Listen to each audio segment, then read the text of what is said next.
o'clock.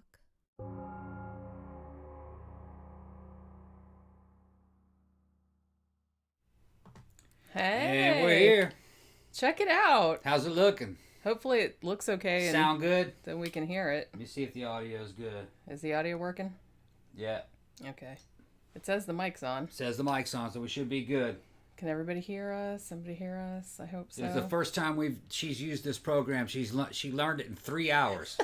Like today, I was just kind of like... All the graphics and everything. Because like, yeah. Look, it's like, check out also what I learned to do today. Yeah. I got very excited about this. Look at this. Yeah. Ooh. Bam! Bam. Yeah. I'm not gonna run through the whole thing. But What's it say? It's just got like all our Instagram and Facebook, and it's got let that all bitch run. And it's got all the patrons' names. Yeah, let that bitch run. I didn't know if it would be like annoying, No, like the people would be like hypnotized by it. I was like so excited that I learned how to do that. Yeah. Does it look too bright, or does the color look normal? On this monitor here, it looks really bright. It doesn't look that bright. It doesn't look bright to me. I think you're high. Well, see, look at the difference. It looks normal here. Yeah. Okay. It looks a little bright there. Well, could be my settings too. That's what I mean. Yeah. And it could be my settings, because I think I brightened this up a little bit because I couldn't see shit. My settings look pretty good. You know what I mean? So everybody says it sounds good and looks good. All right. Check it out. It's like, you guys, I even figured out how to put kitty videos in here. Commercials and all kinds of shit. Commercials, all kind of stuff. So then if we have to go to the bathroom, you don't just have to look at empty chairs. You we're gonna go to a kitty we'll video. go to a kitty video or a commercial. Yeah. So we have upped our game as promised.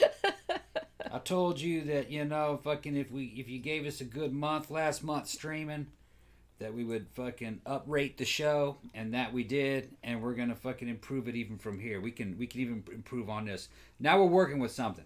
Yeah. Now we're working with something. Like I said, now if I mess it up, don't get it, because this is literally my first time live streaming with this. Yeah, she learned that in 3 hours. So if I, today I was just tearing my hair out, trying to figure out how this all works. Because this isn't YouTube, obviously. This is OBS. Yeah. Which I didn't even know about before today. So, Yeah, and I had to run down to the damn, Best Buy to get a fucking adapter for the LAN. We're not on wireless. We're running a LAN cable. Yeah, because we thought that would probably be. And then, of course, when we got the cable... Oh, man. We realized that it wouldn't, there wasn't a port into the laptop that would fit. So we had to go get an adapter. Yeah, had to get it down. What is that thing called? A fucking... It's a USB-C. USB-C. Oh, thank you. They sending us flash bulbs Somebody already. sent us a thank you, Matt. Damn, thanks, Matt. Matt. Thank you. Appreciate it. I'm just trying to move little windows around on the... He said, let the games begin. We're going to get some games tonight. I think it's going to be a good show tonight. He says, what you drinking, Tom? Says Tom the Bomb. It's... hey, that all rhymed. Neat. It's tequila. This one is Cuervo Silver. Which is okay. I like Cuervo Silver. It's all right. Cuervo Silver with fucking Rockstar. Just regular Rockstar. It's good. I used to put a little bit of lime in it, but then I found out it was better without the lime. Yeah. Yeah, it's better without the lime. Just straight Rockstar. I tried to use some of that 0-calorie fucking shit energy drink. It doesn't work, man. Alcohol gets in there and fucks with those artificial sweeteners and fucks them all up. It starts tasting like fucking copper or something. I don't know what to tell you, man. I just don't. Terrible. It's gotta be sugar, or it won't work. Well, I got you. Yeah, it can't be any of that 0-calorie shit. Sponsored by the Betty Ford Clinic. Yep. Moon pie. Fucking Bee's Nest wants to see moon pie. Oh man, I totally forgot to look for a picture of that lady. Forgot all about moon pie. I'll have to put it in the next one. We'll put moon pie up. I mean, if you remind me, I'll put it in a live stream tomorrow, because I'll find a picture of her and because I think the only pictures I have on here, I have some kitty videos and I have some pictures of our suspects that we're talking about today. In this program, you can fucking load photographs and videos and on command play them, and the audience can see them. So it'll be good. Yeah. You know, we'll see how it goes. Like I said, hopefully I don't, because I have this big long list over here, and I'm clicking through shit. Hopefully I don't click on the wrong thing and fucking. I gotta get another splitter so she can run a mouse off this too, because right now she's using a damn touchpad. There's not enough damn ports. Yeah, I wonder why they only put 2 USB ports on laptops nowadays. Needs to be like 5 of them. I know, this used to be all USB ports, like all along both sides. I don't know why they don't do that. So, what's the show today? Today, we're talking about, she says, what program are you using to live stream? It's OBS, it's called. And like I said, it's open source, it's free. I just found out about it today. And so I watched a couple tutorial videos on it and then like tried to figure out the fucking shit. And like I said, I think I was most excited about the scrolling kind of thing at the bottom. Yeah. You know what I mean? That excited me the most. But I was also excited that I could put like commercials and kitty videos and stuff. Because I knew people were missing those and were missing the intro and everything. So, you know, I tried to figure out how to do it. And then Tom was like, well, we also need like a cool like waiting video that we can put up that people. Yeah. So I had to make that like really quick. Yeah, and I saw you guys commenting on the waiting. She found some great graphics for it, and I thought the music was really good. You guys seem to enjoy it. But when I'm listening to a live stream, I like something to go on during the waiting period. Yeah. Yeah. It's got to fit the show. Some of the guys. Well, I was very, very happy because I found that like perfect like clock video. I think it was on VidEasy or something like that. Yeah. And I was so excited that I found just like that free clip, and I was like, score. The guys I listen to, man, it kind of sets the tone. Like, you know, I mean, you know the show's going to begin. It's like you're in the theater. You know, sitting in there waiting for the damn credits, waiting for the damn, what do you call them, the trailers. Yeah. Seeing as how it's a cannibal episode, what recipes are we getting tonight? Oh yeah, I forgot about this. We probably should do some recipes. It's the cannibal ones. We're talking about the rather thorny issue of consensual murder and cannibalism. Yeah, you were telling me about this one earlier. Now we're actually doing 2 cases. Like the first case is probably more famous. We're talking about that German dude, Armin Meiwes, who found a dude online that was like, "Hey, you can kill and eat me if you want," because okay. But while I was researching that, I actually found another case of a woman who she didn't want to get eaten, but she wanted to be tortured and murdered. That's some weird shit. And found somebody. Yeah. I'm like, I don't know. It's like, here's the thing. I'm really like non-judgmental about people's sexual fetishes. Okay? You do whatever you do you. It's none of my business. But the thing about it is that I don't know. I feel like people that have cannibalism fetishes, because a lot of people do, but they don't actually want to be eaten. I think they just like to role play being eaten or like think about being eaten, and that gets them off. But there is kind of like a small percentage of hardcore people that apparently really do want to get eaten. And I'm like, well, you know, you can only indulge that once, right? Yeah, I mean, don't care though. I guess not. It's like the added thrill of it. The thing that's getting me is that you're not going to be around for the fucking eating part. I don't really. That's what I mean. It's like you're just going to be thinking about it, and then you're going to get killed. Well, that wasn't entirely the case with the German guy, because they did like cut off a body part. Oh, they did, yeah. Okay. You can use your imagination as to which body part it was, and they both tried to eat it together. Damn. But then, sick motherfucker, it's crazy. It is pretty crazy. Well, the chick that wanted to be tortured and killed like a serial killer fucking victim, that's some weird shit there too, man. That's I don't really get it. I just like, you know what I mean? And like I said, I'm not real judgmental about people's, because I know some people have like really weird fetishes and stuff, and I'm just like, whatever, man, as long as you're not hurting anybody. Mm-hmm. But it's like, it seems like a really thorny legal issue, because it's like, if somebody said, hey, it's okay, you can murder me, and they were like in their right mind and everything. Doesn't work that way. I guess. Well, no, it doesn't, because both of these people went to prison. The law states the intentional killing of a person is murder. Yeah, whether they wanted it or not. Yeah, doesn't have anything to do with it. Yeah, I can see that. That's probably a good idea, because there are some gray areas with like assisted suicide, but you can still get a murder charge for that. Yeah, because that's what I mean. It's kind of like assisted suicide. I don't really have a problem with, as long as, like I said, as long as the person is in their right mind and they're like in a lot of pain and they're not going to get any better and stuff like that. I don't really have a problem with that. But somebody that's like young and in good health and shit, and they just want to do it for the lulls, or because they think it's like they think they're depressed, the ultimate high or whatever. There's no hope. I don't believe in that, because they could change their mind. And they might just need some lithium or some kind of fucking psychotropic drug to snap them out of it. There are a lot of people that are mentally ill. When they're off their medication, they want to die. But when they're on it, they're all right. Yeah. You know what I mean? So. Yeah. What are you doing, Poke? Knock it off. Sandra says, I don't even want to touch most people I see, let alone eat them. Yeah. Right. I know. Yeah, and I mean, I guess you could do, like, you could pull a Survivor type, like he's saying in the comments, where you could just do it a finger here and a toe there, which, if you were into that. But I think the thing about Armin Meiwes in particular was that he had fantasies from when he was a kid of eating a person, just like consuming them whole. He had the same kind of thing as Jeffrey Dahmer, where he wanted to eat them because then they would be a part of him forever.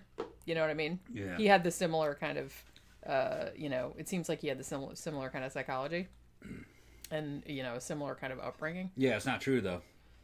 Well, no. Because, but for some reason, that's... shit a lot of them out. That's where they get the idea from. Right. Oh, my goodness. Pookie, what is up with this? You can shit a lot of them out, and whatever protein you synthesize off of them is going to go into a cell, and that cell might not be... You might only be in your body for, 3 or 4 months before it's replaced by another cell. I don't know how long the average cell lives. Somebody could find out, but it's not long. I think it's. I don't think it's that long. I think it's in months. Yeah. Yeah. What are you doing? Knock it off. Come here. Come here. Oh my goodness. It's kind of like having a little kid. She comes. Come here. Oh, okay. There was some tinfoil over there. Yeah. She's like fucking playing. She doesn't like that we're not paying attention to her. Yeah, but she doesn't, she comes in the room and she's just like fucking, I don't know, it's crazy. But I don't think we have any particular shout outs today. Like, I don't think we had any new patrons this week because that's sad. But, No, I think we had some. No, we haven't had any new patrons this week, I said. Oh, okay. To give, like, shout outs to. Other than that, like, I think, like I mentioned this on one of our other live streams, but my book review show, I'm going to start putting those up on Monday, August 31st. And I think I'm going to put one up every Monday. So there'll be one every week. Like I said, I already have a couple recorded. And, look at Pookie. Yeah. Aw, you're so cute, baby girl. Don't get sidetracked from the show.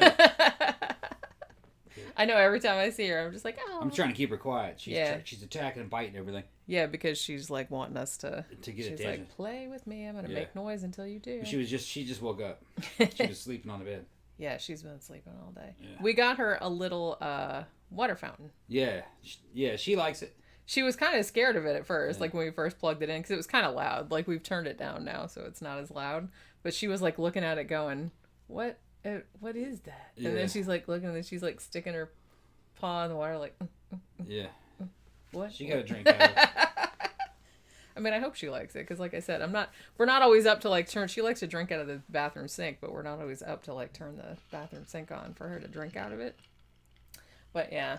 So yeah, I'm going to start putting up book reviews every Monday starting August 31st, because I already have some done, and I figured it was dumb to like wait all the way until Halloween, because I've already got a few weeks ahead. So that'll be something to look forward to if you're into like horror books and shit like that and want to hear me yak about them. Then, Yeah, everybody's talking about Pookie. It'll be right up your alley. I know, see? Yeah, Michael's talking about General So's. Pookie's the star. General So's Tom. I'm not really sure what you're talking about. General So's Tom. Oh, you're talking about eating people? Yeah, we can make General So's chicken out of you. I love General So's. I make it. Mm-hmm. I can make it here. You make a lot of good stuff. Yeah. You make a lot of good Chinese All that food. Chinese is easy to make. Well, it's only like a handful of different sauces. Mm-hmm. You know what I mean? It's kind of like once you like, it's like you in Indian food. It's like once you know like the spice ratios for different things, it's like mostly the same spices or the same ingredients, just in different proportions. Some of that stuff, can be done in different ways. Fucking like the beef based ones with the gravy. They have a couple different ways that they do that one. But all the sweet and sour ones are pretty much the same. You might be able to substitute a couple of things, but that's just so easy. Yeah. Yeah, it's basically pineapple juice ketchup. Pretty much. And sugar and vinegar. And you just have to do it the right way. And then batter. We're gonna make everybody hungry at least until we start talking about Yeah. Eating people's penises. I ain't worried about that. I ain't worried about that. You've actually gotten a lot better since our necrophilia show. Yeah, necrophilia when you like had a tantrum and like left at that. Cannibalism, though, is a lot different than necrophilia. It is, yeah. Necrophilia is fucking terrible. Really terrible. It is. At least Pookie. Leave it alone. He's trying to attack the aluminum foil. Okay, that's it. I gotta take it. No. No. Oh no, she's getting it taken away. Oh, she's getting it taken away. Now. You're in trouble, Pookie. Yeah, you're in trouble now. Why was that over there? Oh, because I guess that was my reflector for the reflector for the light bulb for the shooting the screens for the t-shirts. Yeah. Every time you guys get talking about cannibals, you start talking about food. Yeah. Well, it's hard not to. I mean, well, at least with humans are made of meat, so at least with cannibalism, it's fresh. It's not rotten. And the idea of you're having sex with somebody who's damn rotten, I ain't going for that, man. Yeah. Yeah. Well, yeah. I mean, on the spectrum of grossness, I think I'd much rather eat a person than have sex with a dead person. I mean, there'd be a wide gap in between. The cannibalism angle to me isn't too gross. I mean, well, like I said, it's meat. Yeah, you know. I mean, cannibalism for survival and stuff, that doesn't really, as long as it's being prepared properly and nobody was really kind of murdered for it. Yeah, if you're just eating somebody really, that was just they just kind of died from. But it's like that shit that's weird where like a guy will abduct some kid, fucking rape him and kill him and then turn him into chili and feed him back to the fucking search party. Or remember the dude that fed the kid to the people at the chili contest? Yeah, that's right. I can't remember. Yeah, did we talk about that? It. Yeah, and that kid's relatives and friends were in the crowds. That shit was fucking pretty damn sick. Yeah. Not really gross, just evil. Yeah. If you ask me, evil. Yeah. Chaz wants to know why Pookie is more popular than Beijing. Beijing doesn't want to be fucked with, man. She's weird. Beijing, she's an older kitty. Yeah, she's older. I mean, she's not old, but she's 10 or 11. Yeah, about that. And she's like, whereas Pookie is very much like wanting to always be up in your face, and she's just kind of like a little tomboy all the time. She's like, "Hey, what are you doing? What are you doing?" She always wants to help out. Beijing is kind of like, get away from me. If you start petting her, she starts complaining. Yeah. Like, I said, what's wrong? And then she'll hiss because you're petting her. She's super But weird. what's funny is that she's acting like she's enjoying it. It's weird. She's like, yeah, pet me, but then she's complaining. All these mixed signals. Yeah. She's a little schizo. When I got Pookie, Beijing got pissed off. So she's jealous of Pookie. She's still mad about it 3 years later. Yeah. So she blames me for Pookie. Yeah. Because I brought Pookie in the house, so she blames me. Yeah, and she still has not. She can carry a grudge. Yeah, apparently forever, because she's still mad at us for bringing Pookie into the house. Even though she plays with Pookie, kind of. They didn't used to. They used to fight all the time. But the funny thing about it is that Beijing knows, because for some reason Pookie likes to jump on her butt. Yeah. I guess because her butt's so fluffy, and it's just like she can't resist it. So it's like whenever Beijing goes out on the porch, like Pookie will like sit there and wait, like all crouched down. And then Beijing's like, oh shit, I gotta run the gauntlet. And then she tries to jump past, but Pookie's like, ah! And then she like jumps on her butt. She knows you're talking about her. She rolled over on her back. Look at her. She's rolling over on her back. What did she do? Oh my goodness. She was watching you talk about her. You're so funny. She's fucking hilarious. She knows her name. Yeah. So whenever we talk about her, she's like, what? Yeah, I've never had a cat like that. That cat's a lot like a monkey. A lot like a monkey. Crossed in a monkey and a dog and a bear. And a person. And a pair. Yeah. Hold on one second. But yeah, so like I said, we don't have any other shout outs, I don't think. Not that I can think of anyway. So maybe we should start talking about the cannibalism. It's like this. The only thing though about streaming from this program is that I don't know. I have to keep going back and forth to see how long it's been on. You know what I mean? Because I don't know like the time. Yeah. Oh well. I mean, I guess it doesn't matter. We'll figure it out. Is that window still running? It looks frozen to me. Well, it's just nobody is necessarily commented, I don't think. Yeah, Beijing is beautiful, yes. Yeah. Somebody says a favorite flick of mine is The Asphyx. I have seen that. Actually, I wrote a big long thing about it on my blog like several years ago. It's a really weird movie. It's like a British, it's almost like a Frankenstein type story, but then it's almost kind of like the Asphyx is like this thing that comes and gets your soul, like when you die. It's like a Greek mythology thing. And so it has this guy who's like a scientist, and he's trying to like capture people's asphyxes, whatever. Yeah, it's kind of obscure, but I don't remember how I ended up seeing it. I think I saw it on some like underrated horror list or something like that, and I ended up watching it, and I really liked it. Like I wrote a big long thing about it for my blog like a while back. So amazingly, I have seen that movie, and I quite enjoyed it. I like a lot of British horror movies. All right, so let's talk about Armin Meiwes, I guess is how you pronounce it. I was watching this one. There's a documentary I think it's called The Man Who Ate His Lover. And it was like I don't know, it was BBC or something like that. But I watched that one, and that's how they pronounced it, so that's how I'm going to pronounce it. See, I used reverse psychology on her. Yeah. I shut the door, so she wanted out. She's like, oh my God, I'm trapped in trapped here now. Yeah. Shit. Yeah, so left. Then you go and... Yeah. That's pretty funny. All right.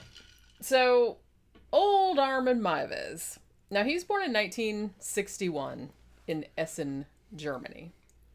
Now, apparently, he was kind of a lonely kid, kind of an introverted kid.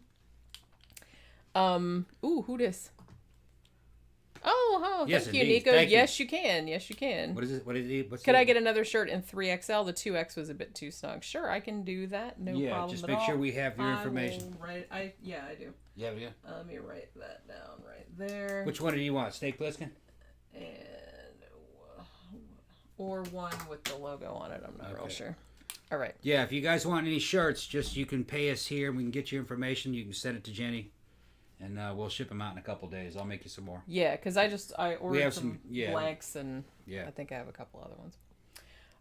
So yeah, he was so he grew up in this family. Like his dad took off when Armin was 8, and his mother, and I think this was kind of the case with Jeffrey Dahmer as well. His mother was real like domineering. And super, I mean, what you have here is another kind of like psycho situation where the mom is basically just like smothering the kid. Like she didn't want him having friends. She didn't want him going out with girls. She didn't want him doing anything like that. So it's like they had this really weird, like symbiotic relationship, and they lived in this giant house. It was like a big mansion. And they pretty much both lived in there together and, had just this weird, I don't know, it was really messed up.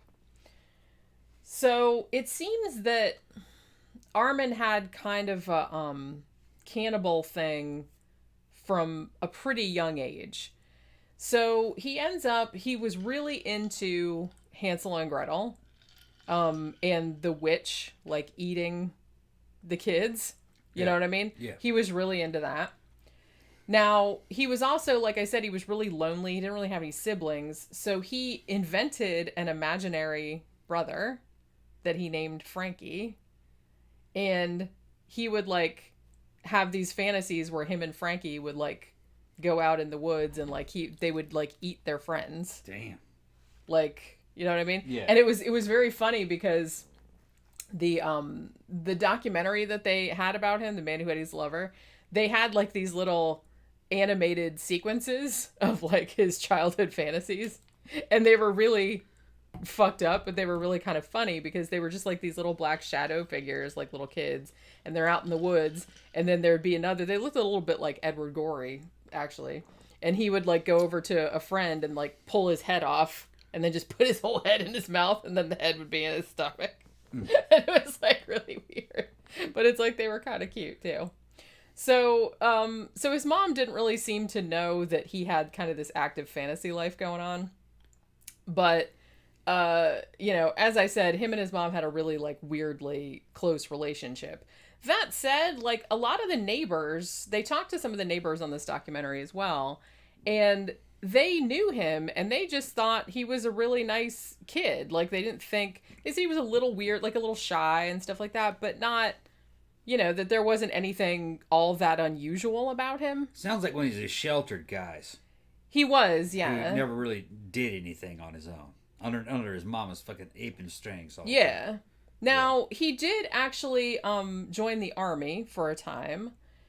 And it seems like a lot of the guys, like, because a lot of the kids where he grew up, like, they were interviewing a couple kids that had grown up in the same, I mean, they're grown people now, but they were kids at the time. They were the same age as him that had grown up on the same street. And they said, it's like he wasn't a bad guy or, like, all that weird, but it's like he didn't really...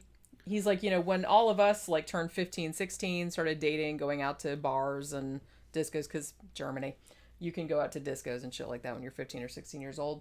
And it's like he didn't really ever want to do that. He was always just kind of staying in the house with his mom. So they thought that was a little strange. Well, hold on. This is Germany, right? Yeah. They have mandatory service. He didn't join. He was drafted. Yeah, but I think he didn't mind going, I guess. Well, he's probably trying to get out of the house. Mm.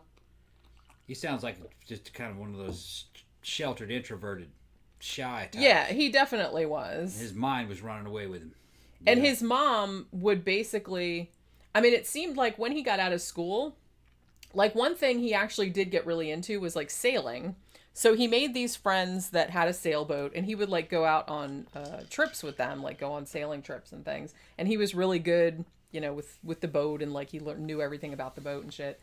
But they said that every time they went on a trip, that was more than a day or two, like, he had to call his mom, like, all the time, because she was always like, "Where are you? What are you doing? What are you?" She was like really, really. It sounded like she was afraid of abandonment. Yeah. Did his dad leave? Yeah. Yeah, that's what it was. Yeah, She was afraid he was going to leave. Yeah, the dad left when Armin was 8 years old. Yeah, so she had abandonment issues. Yeah, so she wanted to keep the kid, like, close by her. Yeah, that's what was going on there. Right. Sandra says you can choose between army or community service in Germany. So you don't have to go in the army. Yeah. But you have to do one or the other. She knows. I'd recommend army if you're a guy. I love the army. It's the thing is what you don't even, well, I guess you wouldn't know if you joined the army what you'd be doing, but if you did community service, you don't know what you'd be doing either. I would have volunteered for infantry just like I did. That's the fun shit. Yeah. Yeah, fun and hard. Ilse says, I'm an only child, 32 years old, and my mom kind of expects to talk to me every day on the phone. Yep. Which, I don't know, like, I had 3 siblings, so your parents are not as up your butt all the time about everything. Like, it's like, I love my mom, but, I probably only write to her or call her, like, every few weeks or something. And, like, sometimes she'll send me an email and be like, hey, what's going on? You know what I mean? So it's not like, which is bad because it's like if I got murdered or something, it's like they wouldn't know for like a really long time probably. And I haven't talked to my dad for like forever. I don't even remember the last time that was. But yeah, so she's definitely like a smothering kind of mom. I don't think she was abusive or anything, but she just seemed like she didn't want him to live a normal life. What they're talking about is they're talking about like Sonia. That's what they're talking about. Yeah. Our friend Sonia's fucking got a daughter, and that daughter's like a fucking baby doll. And that kid's probably, I don't even remember how old that kid is. She's got to be in... Got to be 12 years old by now, 13. Probably, yeah. Yeah. It's been a while since we saw her. Yeah. It's just, I don't know, it's very strange to me. Yeah, it's kind of strange. I mean, I guess, I was the oldest, but I was only, my parents' only kid for 4 years because my brother was born when I was 4. So it's like they had enough kids and they didn't have a lot of money, so they had a lot more problems to worry about than like wondering what the fuck I was up to all the time. And I was a good kid. We were all good kids, so we weren't really running around doing shit we didn't, not most of the time anyway. Except for my brother. He was around blowing stuff up. But most of the time we weren't doing anything we weren't supposed to do. So yeah, so he goes in the army and they interviewed like some of the people that had served with him.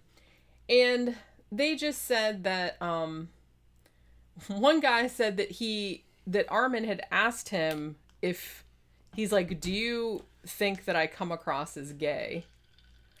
The thing about him is I don't think he was gay. I think he was bisexual. He's still alive, as far as I know. But I think that he didn't really have, I mean, this wasn't, this was in the 90s, 2000s, so it's not like it was that weird. It's not like he was, it was like the fucking 50s or 60s and everyone was like, would stone you to death or anything like that. But it really did seem like he was kind of sheltered, so he didn't really have a frame of reference, really. But he did kind of ask, like, the other dudes that he was in the army with, like, do I come across as gay to you? I think he was gay. Every guy I've ever known that's ever asked that was gay. Well, they're just, like, asking, just like, just do I seem gay to you? Yeah, you do. Like Toby. Yeah. Toby, yeah. Well, do I seem gay to you? And I was like, no, man. No, man, not at all. He knows he's gay, though. Not at all, man. You're all man. All man. If you guys don't know who I'm talking about, my buddy fucking Toby's a fucking leather daddy. He's Rob Halford style gay. Kind of like a fucking warrior masculine gay. Yeah. But for some reason, he doesn't want to fucking be gay. Or he doesn't want to be seen as gay. Yeah. It's just a... Well, he idolizes fucking masculinity. You know what I mean? Manliness. He didn't like effeminate guys. So, do I seem gay to you? Like, no, man, not at all. But I know him, like yeah. And I'm thinking to myself, yeah, you seem kind of gay. Not in a bad way. But yeah, I mean, they do think that Armin went to, like, female prostitutes. Yeah. But there were also rumors that I don't know if he'd had, like, sexual relationships with any of the other guys in the army, but there was, like, rumors that, like, he had kissed one of them or something like that. So there were kind of rumors swirling, and he did kind of ask about it. He didn't seem to get picked on about it or anything, but it just was something that was commented upon. So Germany was progressive back in those days. Well, like I said, this wasn't that long ago. Yeah. So he was born in 61, so he wasn't that old. Back when I was in the fucking 90s, was under the don't ask, don't tell policy, which was progressive for those days. You could be gay, you just weren't supposed to be out or open with it. We all know who was gay though. It was obvious. Yeah. Didn't make a difference. I mean, sometimes it's not, but a lot of times we pretty much knew who it was. Yeah. Yeah. It didn't really affect, as long as, they didn't fuck with you, Well, yeah, they didn't mess with you. They mess with each other. I pretty much I don't care what there were underground do, there were underground gay bars in the area, and they all knew each other from those fucking bars and those clubs. Yeah. So, you know what I mean? They kind of had their own thing going on. But if you weren't going to those clubs, I guess you were off limits, so they didn't fuck with you. Well, yeah, they didn't want to get in trouble. They didn't want to get in trouble. They didn't want to get kicked out. Yeah. Yeah. So. You can see how you can. Which see that. it didn't bother us. We didn't care. Yeah, that's what I mean. It's like it's not anyone's business. I don't know. No, and as far as I understood it, not caring went way back, for the most part. Yeah. Yeah. The don't ask, don't tell thing when came out. Nowadays they say that wasn't good enough. They would say, oh, that's fucking bigoted or something. But in the day, the don't ask, don't tell thing was fucking was basically permission that you could serve. That's what it was for. Yeah. Because before then, all it took was you could be suspect, and they'd kick your ass. And they'd kick you out. Yeah. Right. Well, guess what? That was a good way of getting rid of your competition. See, if a guy was in your way for promotion, you could always fucking go to fucking CID or whatever, your chain of command, and goes, that motherfucker tried to kiss me. And then they would just kick him out. They'd kick his ass out. Yeah. See, that's why they'd kick his ass out, and then you'd get the promotion. That's why you can't have rules like that. See, people think people think that the world is honest. It's not fucking honest. And the army wasn't honest. You had to keep it honest. It was fucking... The army was not a fucking fish tank. It was a shark tank. There were no fish left. It was just sharks. Yeah. And promotion, dudes were sometimes fought dirty. It's dishonorable. But we knew who they were. Yeah. We knew who the snakes were. You know? And, you know, eventually they got theirs. Because there were ways. Yeah. And you guys in the service know what I'm talking about. There were ways. Okay. There are ways. There are ways to get even. Yeah. Which, you know, I hope that does happen because I do feel like people that do horrible things like get away with it a lot of the times. Yeah. Yeah, Sandra says we already had a lot of gay clubs here in the 90s and straight clubs which had gay nights once or twice a month. It's like, I feel like we had that too, but I think we were kind of like behind in the sense of like people being accepting of them. You know what I mean? I think it depended on the generation. It depended on where it was. Where too. in the generation. I mean, big cities were obviously a lot more accepting than opening up a place in like bumfuck Oklahoma would be. Big cities in the 70s were off the chain, evidently. They were just you know, they were David Bowie to the fucking max. Yeah. They were Bowied the fuck out. But, you know, the rest of the United States, you can do that shit in Mississippi. Yeah, you get your ass beat. Get your ass whipped. Yeah. And it's not like they didn't fucking, it's not like they were saying that you couldn't exist or you couldn't live. You just couldn't exist there. They wanted you to go. Yeah. To go somewhere else. It was a self-segregating population. A lot of the United States was like that back in the day. I mean, even in the late 80s, I knew guys that, you know, weren't even gay, but they just like looked gothy or wore eyeliner or something like that, and they got beat up. Yeah. So, you know. But like I said, what was funny I grew up in Daytona Beach, Florida, which... What was funny is that the dudes that were fucking most likely to beat up on some dude that was wearing eyeliner because he thought he was gay was a big old fucking macho dude that was fucking probably gay. Or was worried that he might be gay. Worried that he might be gay. Yeah. Well, yeah, because like I said, otherwise, he's why attracted would you care? to you. I'm attracted to you. I'm gonna beat your ass. Exactly. Because why would you care otherwise? You cute motherfucker! I gotta kill you. you cute motherfucker. That's what it is. It has to be that because, like I said, a normal person would just like wouldn't give a shit. Wouldn't give a shit. You know what I mean? You it's cute like, motherfucker! yeah, man, you're embarrassing me in front of my friends. Honestly, I think that's what it is. Yeah, I thought so too. I mean, because remember, I was looking good, man, so I'd get that reaction sometimes. I was like, "What are you trying to kick my ass for? I don't fucking know you, dude." You cute motherfucker. You cute motherfucker. I'm gonna have to kick your ass. You're giving me a boner. My friends are noticing that I'm looking at you. Oh, I'm sure. That's exactly what it is. Fucking right. Yeah. The fucking high school motherfuckers. For all I know, you go back 10 years later, and that motherfucker's up in the gay bar. Yeah, he finally decided to just let it ride. Be himself, just man. be just do it. It's all right. Yeah. The team's not around anymore. I can relax. Coach said it was all right. Oh, man. I just had a flashback to that fucking scene in Heathers. I love my dead gay son. All right. So anyway, we should probably review Heathers one of these days. It's not a horror movie. It's a black comedy, but still. So Armin gets out of the army. Armin was in the army. That's funny. And he actually becomes a computer technician. Now, according to his neighbors, he was really, really good at building computers, fixing computers, shit like that. He was like, he would fix all their computers, you know, because that's what happens when you're good at something. Everybody just wants you to do it, and you can't ever get a moment's peace. That seems like what happened to him, because it's like his neighbors were just like, every time my computer crashed, they'd like call him up and he'd have to come over and fix it. So like I said, he was still going to prostitutes. I don't know if he really had any kind of, out gay relationships or anything at this point, but it does seem like he was still very introverted. He still, stayed at home with his mother most of the time. She didn't really like him to go anyplace. So he was kind of stuck around the house. Like I said, it's a big giant house. It's a mansion, pretty much. I think it's abandoned now because I think when I was, the video that came up after the documentary about him was an urban exploration of his abandoned mansion.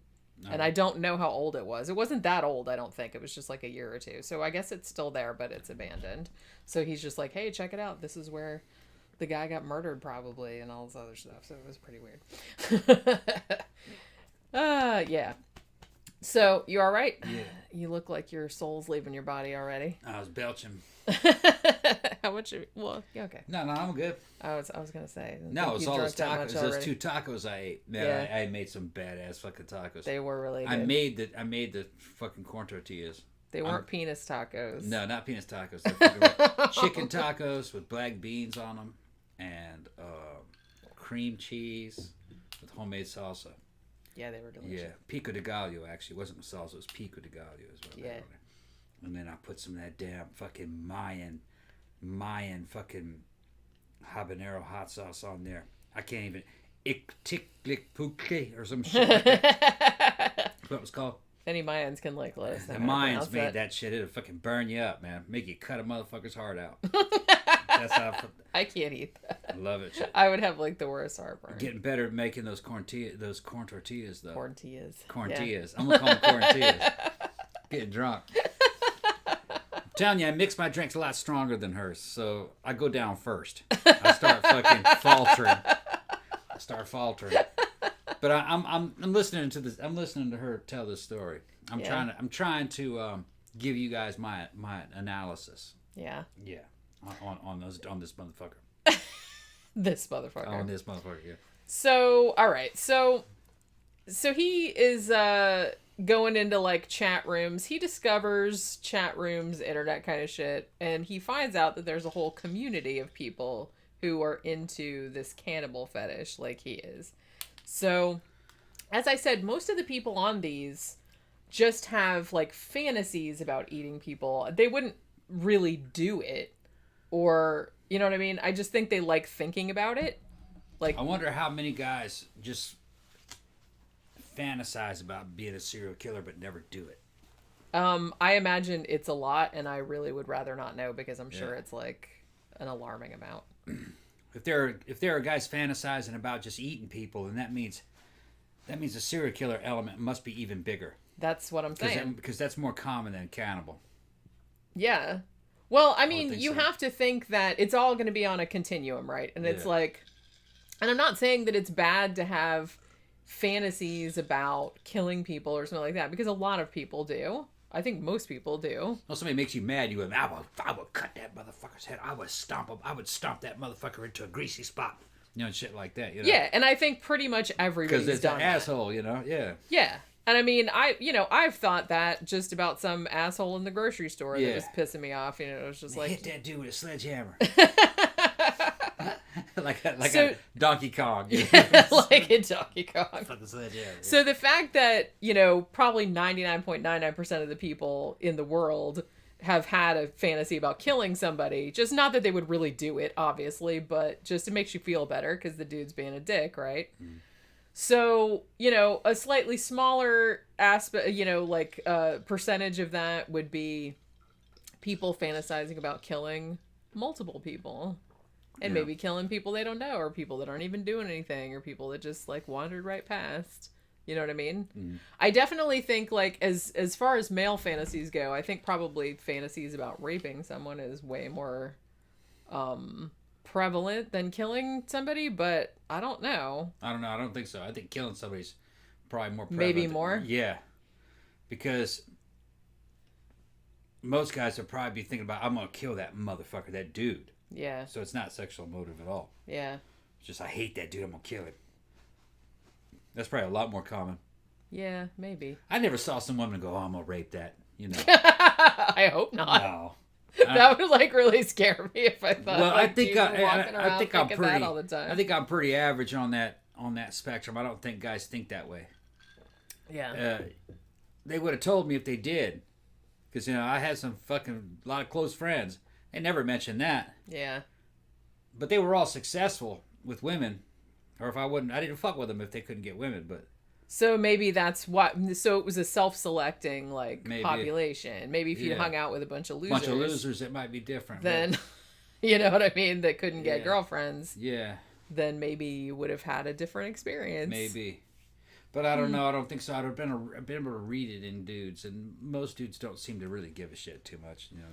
Not to burst a woman's bubble. Well, no, I was like, I hope not, because I'd be fucking scared walking around. Most guys don't really give a shit too much about women all the time. They're mostly, believe it or not, guys care more about things like cars and motorcycles than they do people and women. Yeah. They were like, that's a fucking badass motorcycle. God damn, look at that thing. Wonder what the displacement is on that shit. Look at that fucking back tire. God damn. You never hear a man talk about a woman that way. No, you don't. No. More's the pity. No, it's the fucking, he's freaking out over that fucking yeah, motorcycle. dudes are like way more inanimate objects. Inanimate in objects, general, right, yeah. In general. Now, he might see some woman walk by and go, God damn, you see that fucking ass on her? Jeez. Yeah, because I've seen you and Lee, the bartender, do that. God damn. Like, look at the butt on her. Damn. But I've seen you guys do but that. it's never, no, but the motorcycle thing will stick with you.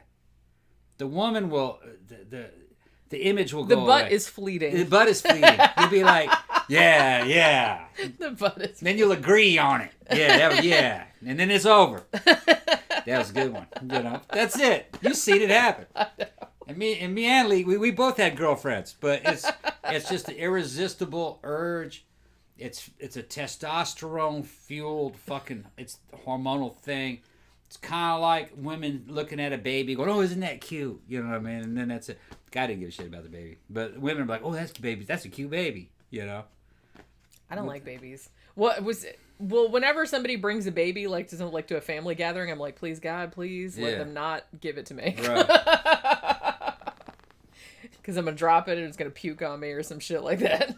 Yeah, but now a kitten, that's another thing. Another thing is that, you know, I'm gonna give my word to the female audience out there as a man, as a bona fide card carrier, man. It's not the average female feature that sticks out. Guys are into novelty. It's something that stood out from the crowd, and it usually has to do with the size. Yeah. You know what I mean? How big those booty was, how big that chest was, that kind of shit. That's all. Yeah. And then it's fleeting, like you said. It's quickly forgotten. So it's like a novelty thing. Yeah. You know, if it's not really a novelty, then it doesn't really. You don't differentiate too much. You know, and it doesn't impress a man that much. I guess. Yeah. Yeah. It doesn't. Not really. It's just notable. It's like, did you know that? Did you see that? It's notable. Yeah. Gonna write that down in the book. Yeah. Yeah, it's just notable. That's the only way I can describe it. That's a very funny word. I don't know why. Thank you, Larry. I don't know why the use of that particular word made me laugh so much. But, you know. It's notable. And it might be legs or it might be something, you know, it just depends. But like I said, most dudes are not going to be fixed on it. They're like, oh, that's it. I got to rape her. I'm following her. That's I'm all going there home. is. That's it. It's over with. I'm going to kill her. That's it.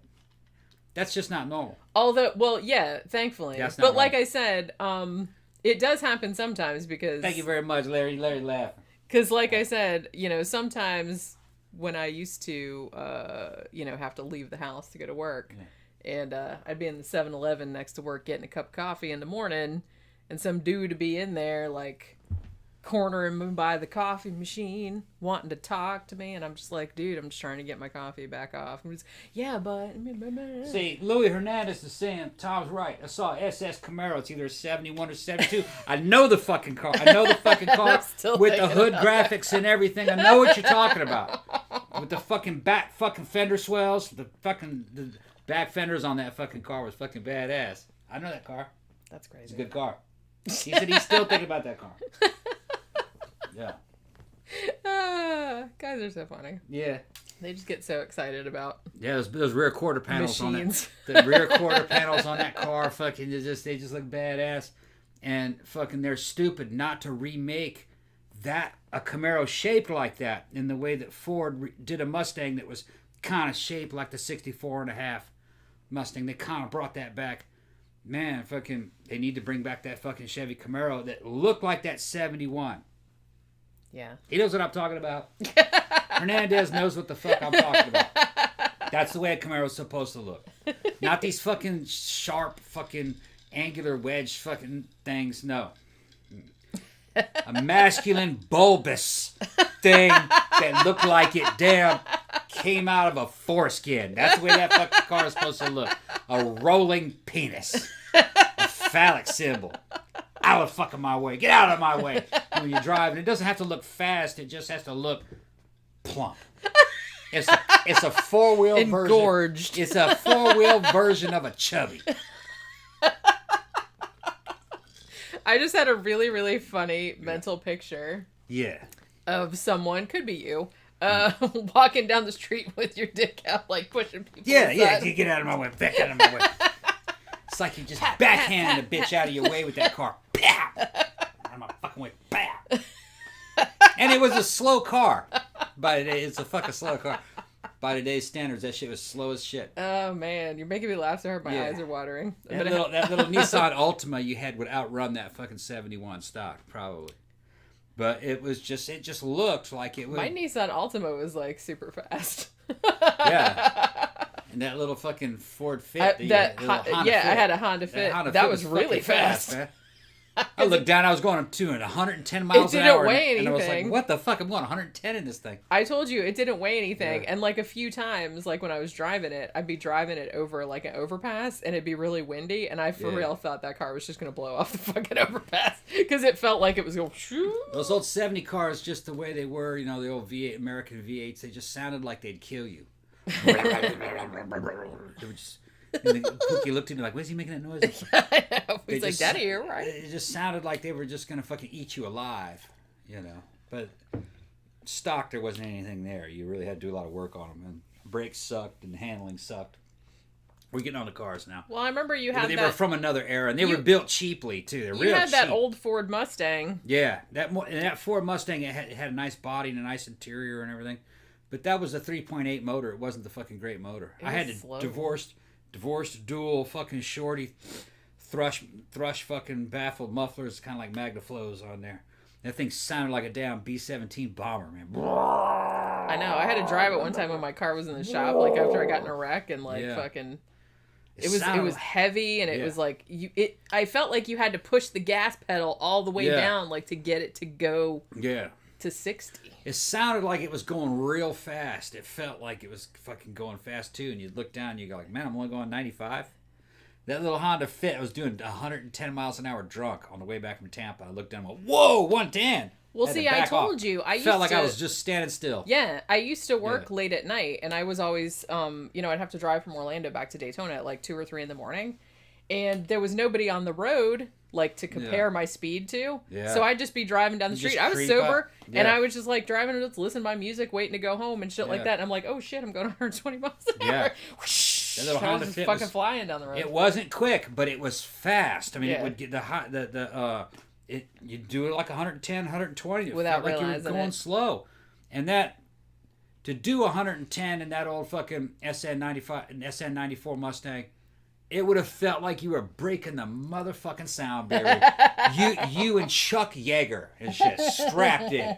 All right, we're getting ready to fucking break Mach 1. Your face is going blah, blah, blah, blah, blah. Yeah, here we go. We'll be there in a minute. Fucking, whoa, 100. Yeah. And the fucking car's going like it's breaking a hole through the space-time continuum and shit. They just weren't fast, and it was a lot of mass. And they didn't handle all that well. But you can make these newer cars look as cool as those old 70s cars if you fucking knew what you were doing. You could make it look really cool. The styling departments now, they worry too much about aerodynamics. And thank you, Matt. Thank you very much. But they're worried too much about aerodynamics and economy and all that shit. You know what I mean? Fuck that, man. Just make this shit look cool. Just make it look cool. Instead of my old Jeep, I felt like I was in a bratwurst. All right. So like I said, Armin's still kind of a shy dude. So he's very into the internet, very into all these like weird chat rooms, getting, together with other people with cannibalistic type of fantasies. So he decides that he is going to post an ad for somebody, for a willing victim who is willing to be killed and eaten. Now, the funny thing is that you would think that nobody would answer that, but you would be wrong. He actually had more than one person answer it. But I guess he was, like, kind of going through... I think a couple of the people that answered it, kind of backed out at the last minute because they're like, oh, shit, this is death that I'm talking about and getting eaten, so then they chickened out. But one guy did not. So he writes this ad, And he puts it under the name Frankie, which was the name that he used for, oh, thank you. Thank you very much, Thank my you, man. Dan. Thank you Thank very you. much. He puts it under the name Frankie, which was the name of the imaginary kid brother that he had. So he basically says in this ad that he's looking for a well-built man.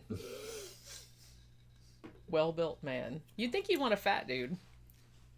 He wants More meat on him. Yeah. I mean, if you're going to eat him, you might as well. He's talking about muscle, and that's what he's talking about. Yeah. Yeah. I know. It's just funny. He's getting Dahmer. Getting Dahmer on him. He wants to be enough flesh there to eat. And nobody wants to be He wants Dahmer it to be on kind of anybody. lean, you know. I mean, you have to say, though, it's like that this dude, he had Dahmer tendencies, but at least, I mean, Dahmer was killing people that didn't say, hey, it's okay, you can kill me. At least this guy, well, I'm not saying it's good. I'm just saying that at least he only killed one person, and that one person was like, yeah, it's totally fine. That's some weird shit, man. Which... That's some weird shit. Just scared people. Well, tastes like chicken. That was his. That was his fucking sexual fantasy, was to be killed and eaten. Yeah. So apparently that's a thing that some people have that. Yeah. So yeah, like I said, he had several replies to this post, but almost all of them chickened out at the last minute. And he didn't pursue them or anything. He was just like, that's fine, that's understandable.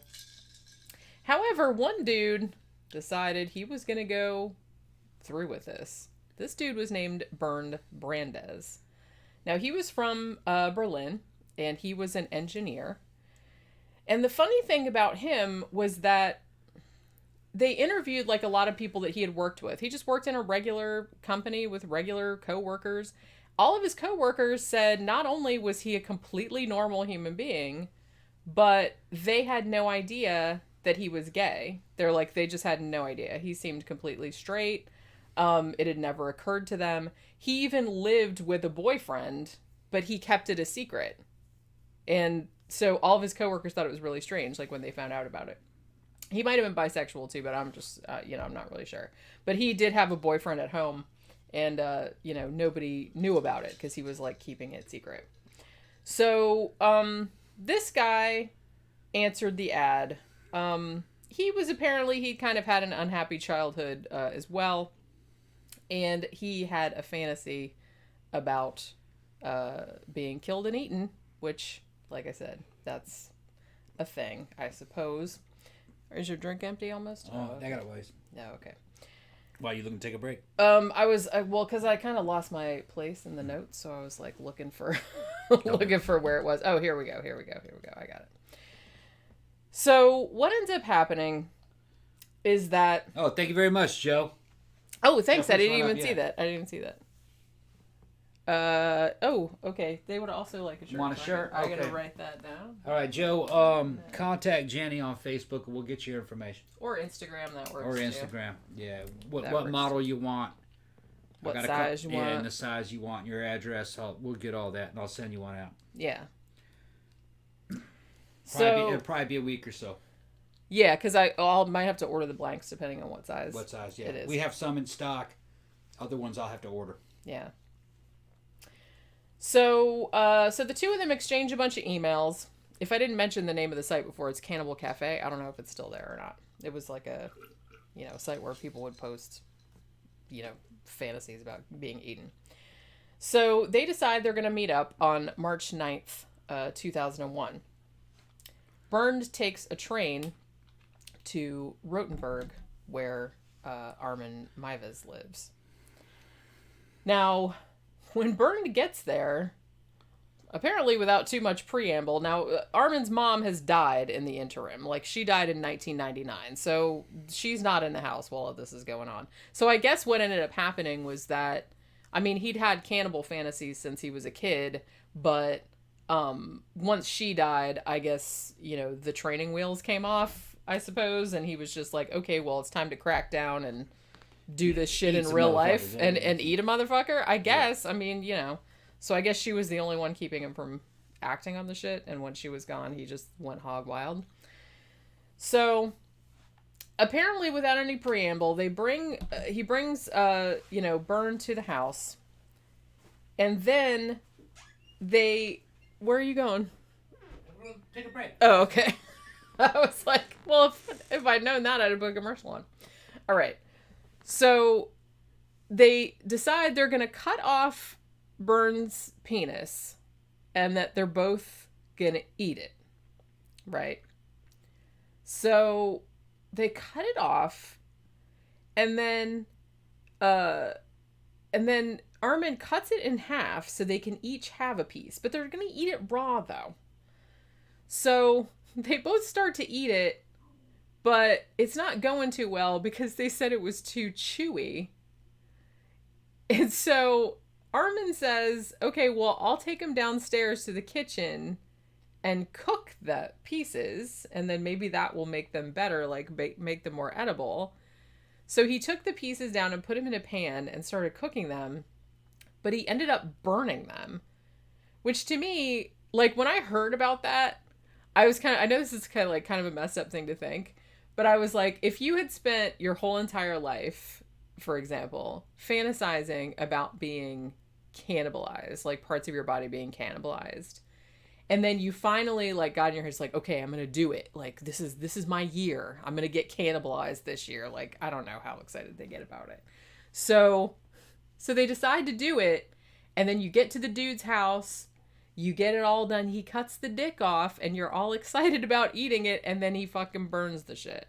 I mean, I don't know. To me, that I know that's messed up, and that's probably just like my fucked up imagination talking, but it's like, man, think about that guy's gonna be so mad because now he's not gonna be able to do it again. This is like a once in a lifetime situation. So the fact that he burned the penis must have been like a big bummer. I'm just saying. So he did burn it. So they couldn't really eat it. Now I should note that Armin, because of course he was recording this whole occurrence. I think the video is like 4 hours long. Some of it they showed at his trial, but I think they only showed like 20 minutes of it because apparently it was just like too upsetting for people. And I'm not saying go look for it, but I'm sure it's fucking somewhere on the internet because everything is. And the more horrible, the better. There you are. If you need to take a break, we can do the commercial break. No, I'm all right. I just didn't know. You didn't say anything, and you just kind of wandered off. I didn't want to disturb you. You were reading. Okay. Yeah. So no, I was saying that like when he cut the dude's penis off, mm-hmm. and then he cut it in half so they could both have some, and then they both ate it. Well, no, they tried to, but they tried to eat it raw, and it was too chewy. Yeah. So then Armin says, well, I'll take it downstairs and cook it. And then he burned it. Oh, shit. And then I was saying to them, I was like, can you imagine, like, this being your one big shot of, like, at, like, being cannibalized and eaten, and the dude burned it? He'd be like, maybe he laughed it off. I don't know. But yeah, that's he some burned weird it. shit. It's like, yeah, it's all right. I won't be needing that. Fuck, man. No, but I'm just saying, if you're gonna be eaten, there's only one time that you're gonna get eaten. You're gonna get to eat pieces. Wait, he wasn't watching self. it. He didn't know how to cook. He wasn't watching it. He's been fantasizing about this shit. You would think he'd be all this more time. Careful. You'd think he'd be practicing.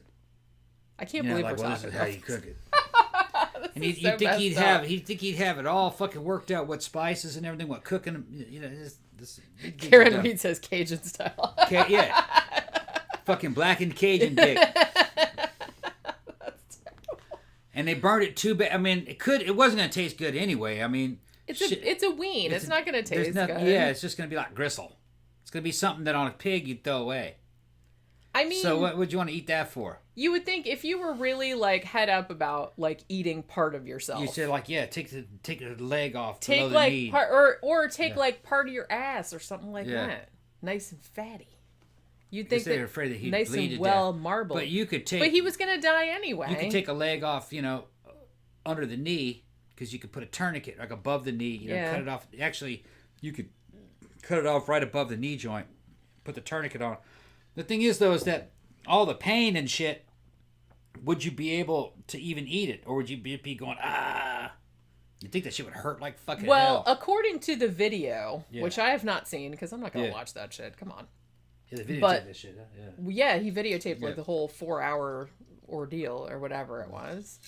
So Yeah, so he tries to when he cooked it, he tried to like put stuff on it, like garlic and salt and pepper and stuff. But he burned it too much, and then like he ended up cutting it up and feeding it to the dog. Oh shit.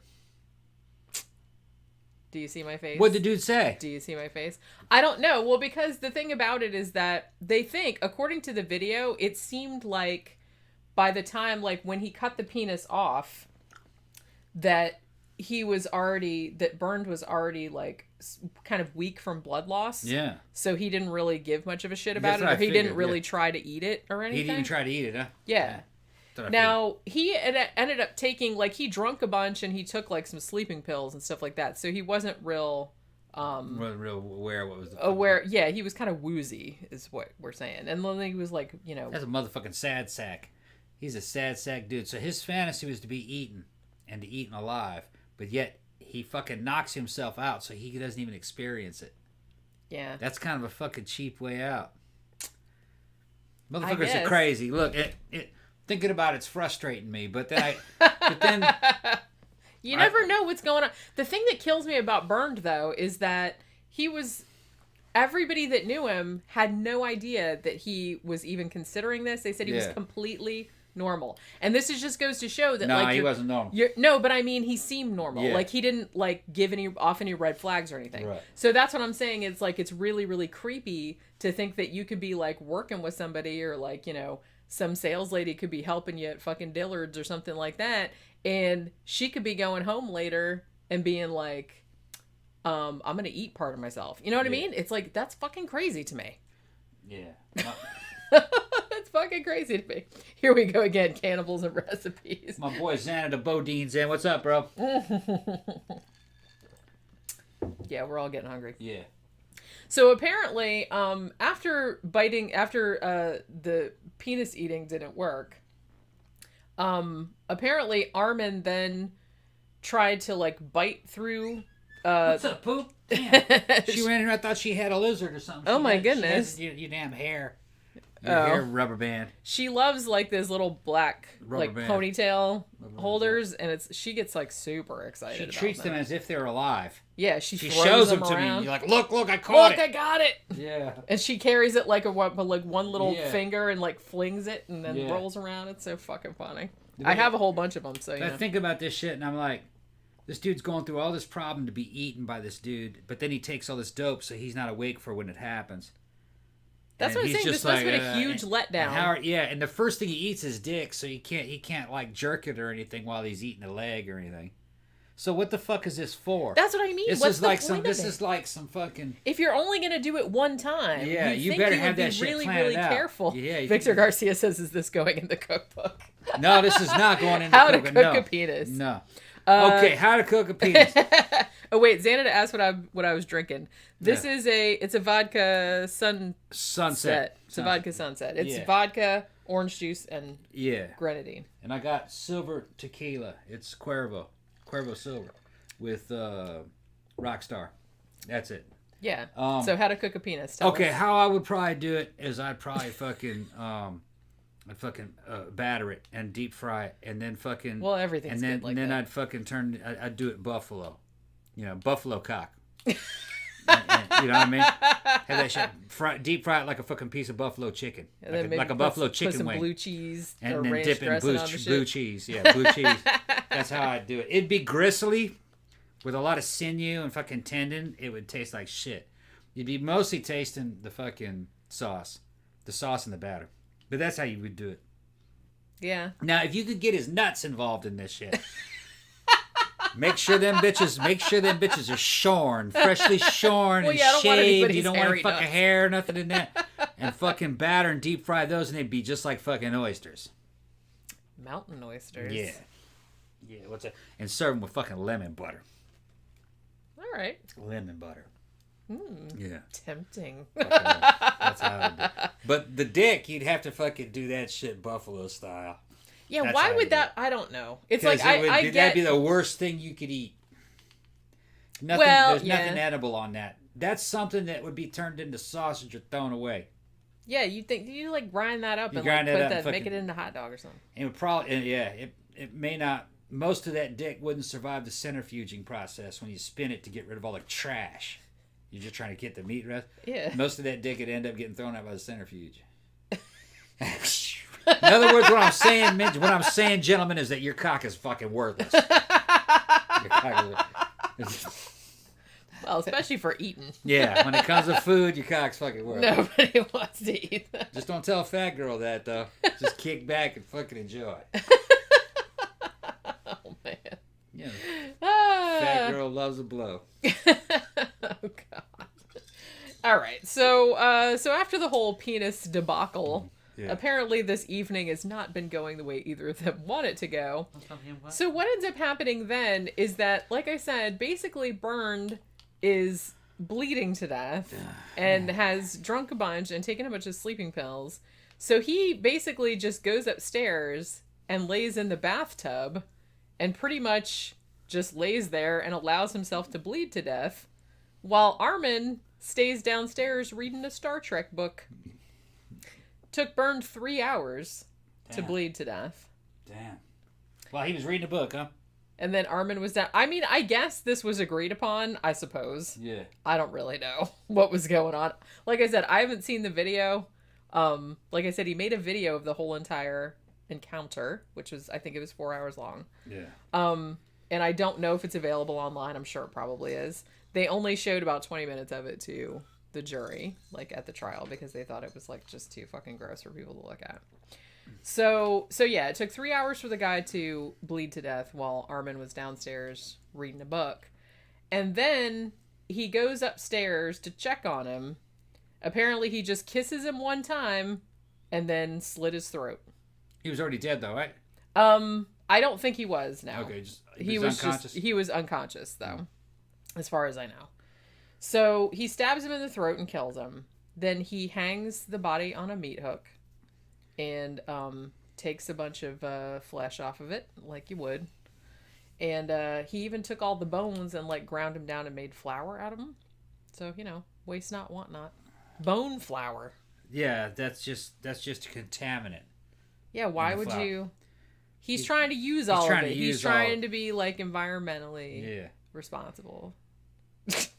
Or something. I don't know. I'd just cook it down and make broth out of it.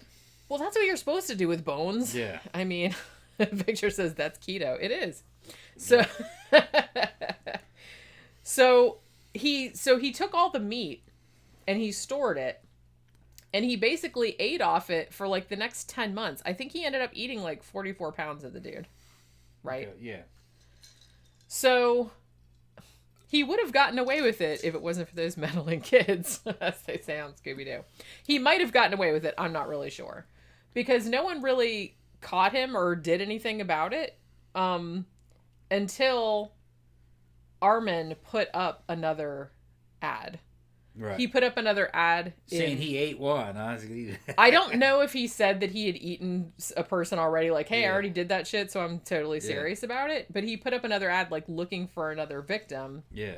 And somebody saw it, and, you know, maybe he did. Like, maybe that's why. Because I feel like nobody reported the first ad, because everybody'd be like, yeah, whatever. But so he must have said something about, hey, like, look, I said something he had experience. I cooked and ate this guy or something like that. So somebody that, you know, set off some alarm bells. So somebody narked on him, like, for the ad. So the and I don't think he was terribly hard to find or anything, even though he wasn't going by his real name, but you know, you can find people's names easily. So the investigators go to his mansion and they found the videotape of the killing. So, you know, and they found a whole bunch of body parts that he had not eaten yet. So he goes to trial. They were 10 months old? Yeah, I guess they were frozen. Still, you're not supposed to keep something 10 months in the freezer. You can, but I mean, all right, freezer burned feet. Yeah. I don't know. It's a weird shit. It's so messed up. So he goes to trial. Now, in January of 2004, he got convicted of manslaughter, and he was sentenced to 8.5 years. Light sentence.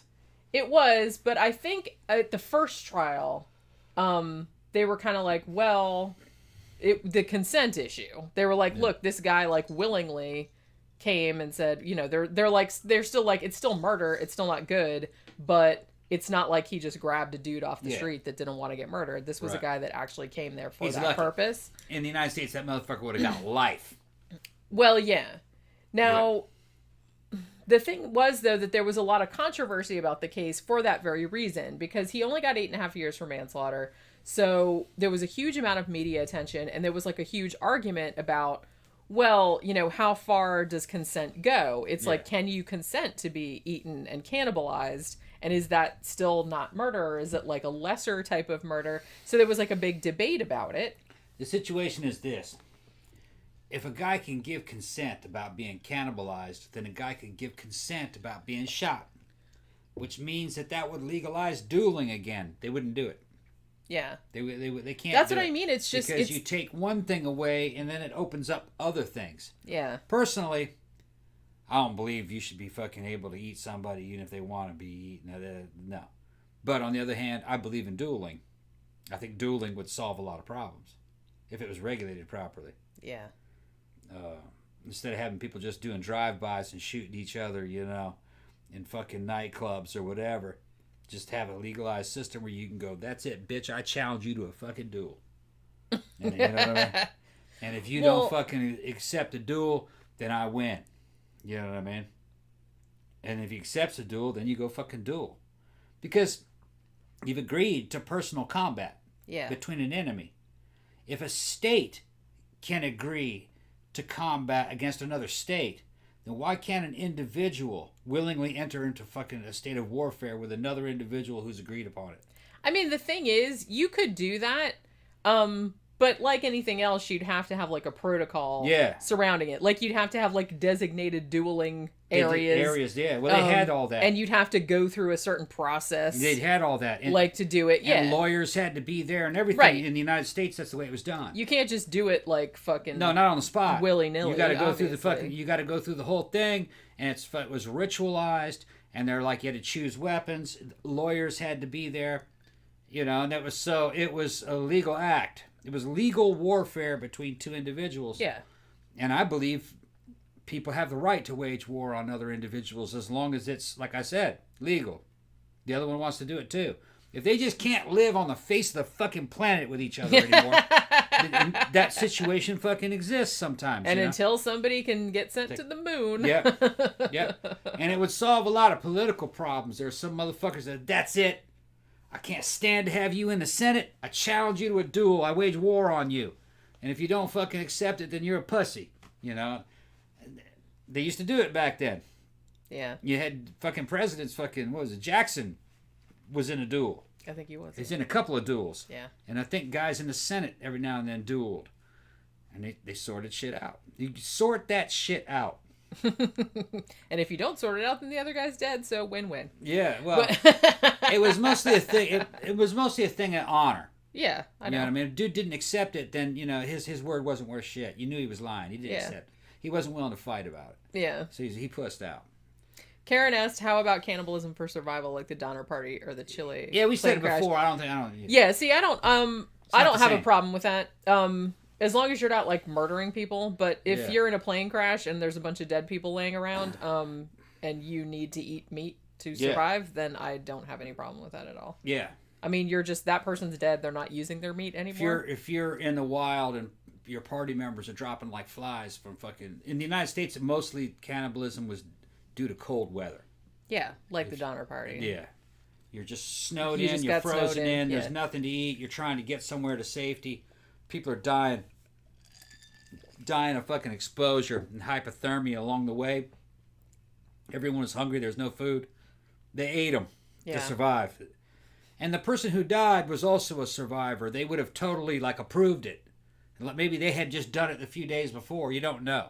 Yeah. But I mean, because when you're in a situation like that, it'd probably be like, look, if I die, you can eat me. It's fine. I don't feel bad.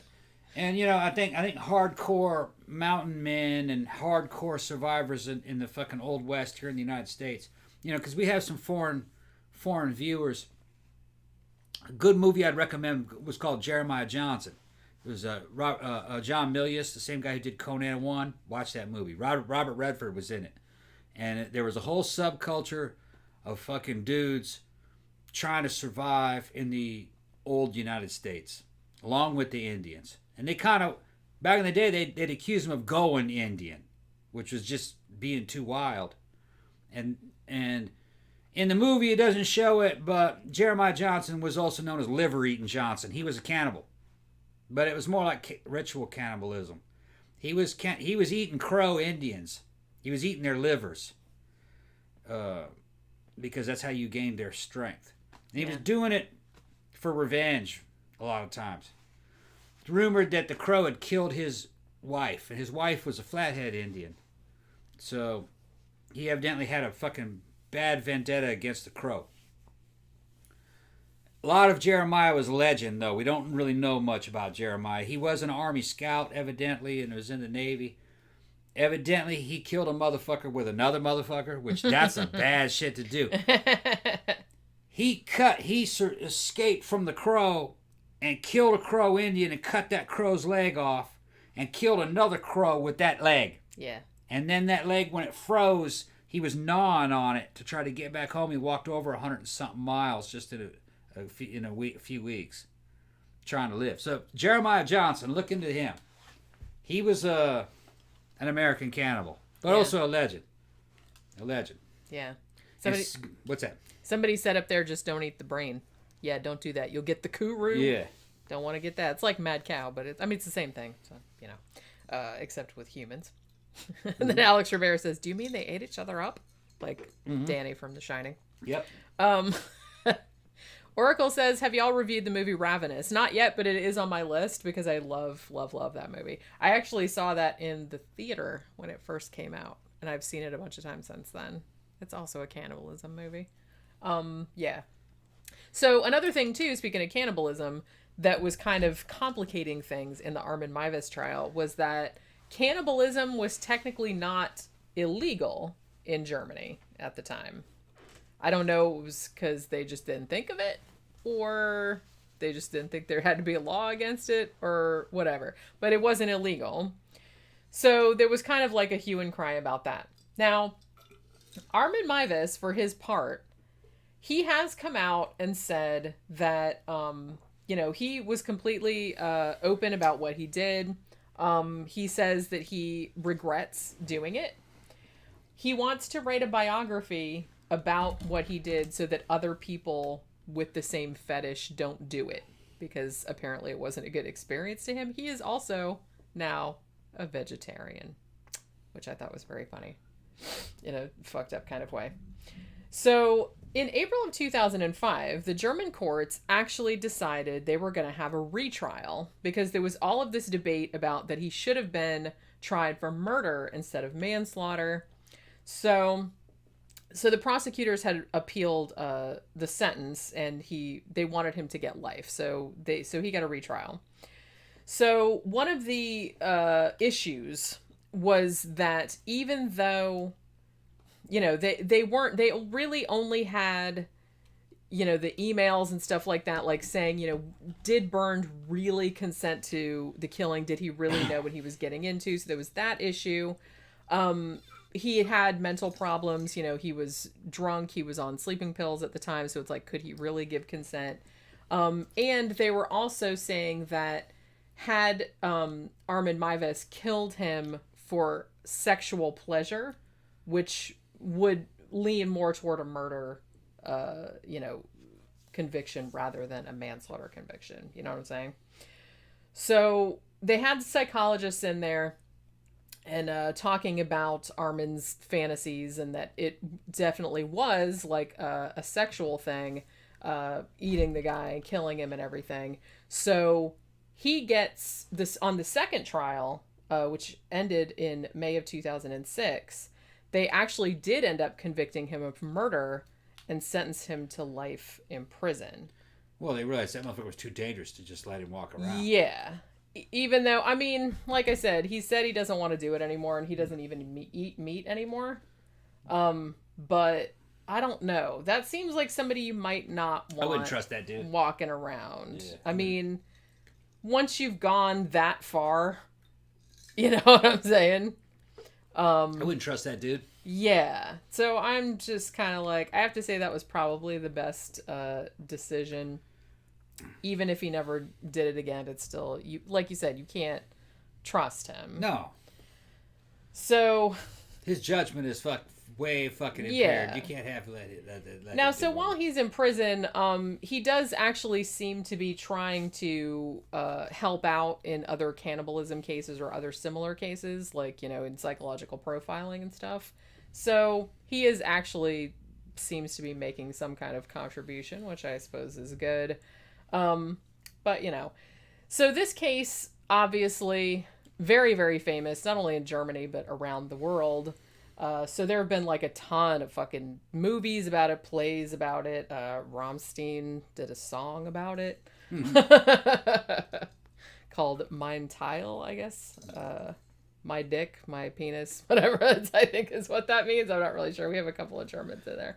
But yeah, so Marilyn Manson had an album called Eat Me, Drink Me, which was partially inspired by him. There was also a movie called Butterfly, A Grim Love Story, which was about this, which I kind of want to see now. I haven't actually seen that, but that sounds pretty good. But there's been like a ton of other ones, like other kind of shit about this, because this was like a huge deal, because I think this is really the first time that a widely publicized case like this of someone that actually killed and ate somebody that said that they wanted to be killed and eaten. Yeah. So it's kind of like a fascinating thought experiment, I guess. It's storming out there here. It really is, yeah. You might need to warn them. We might lose internet. So if we go off, it's okay. We didn't get like killed and eaten by anyone. Yeah. We just Did you want to get a commercial break in?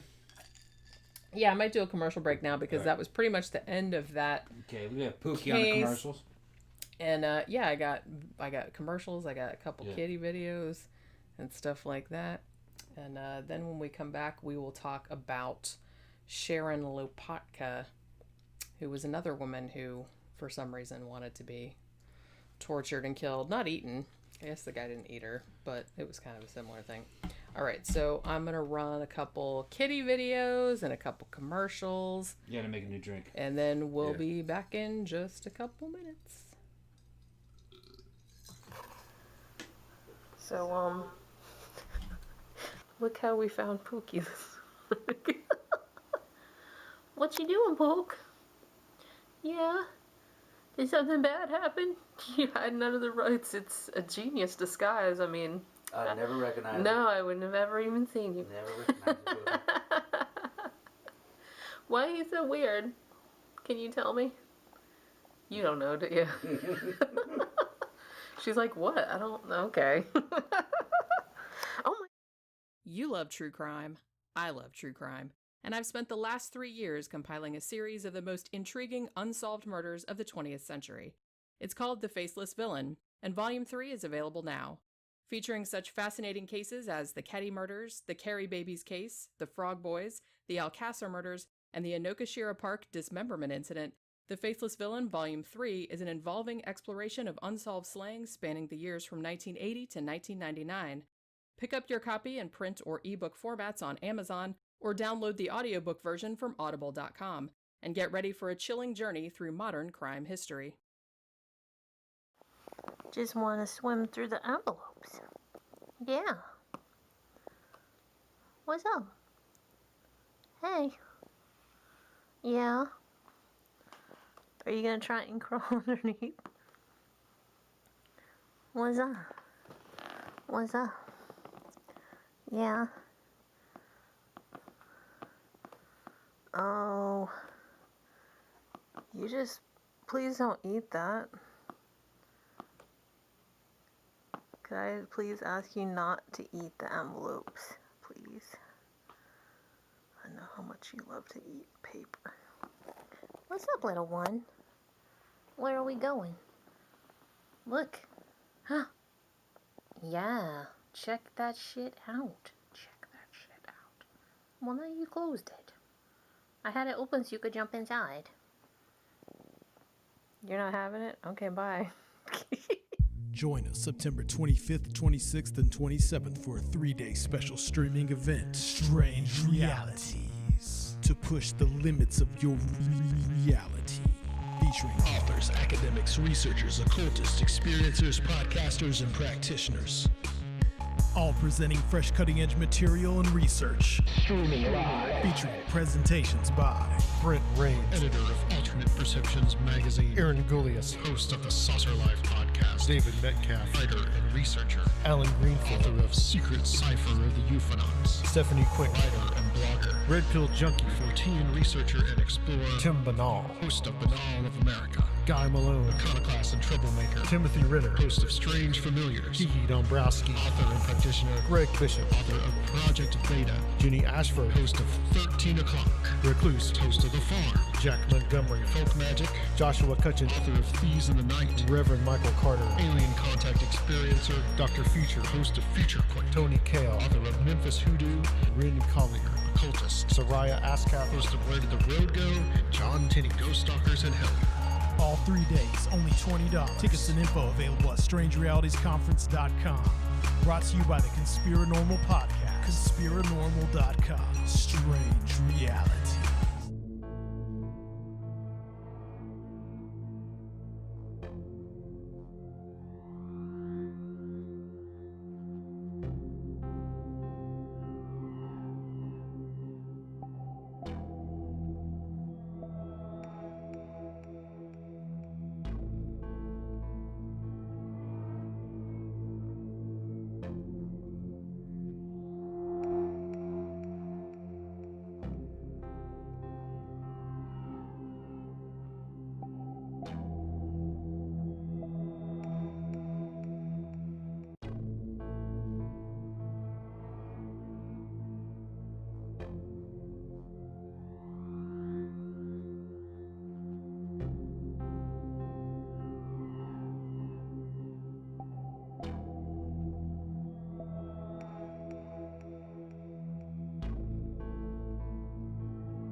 Oh my god. Damn.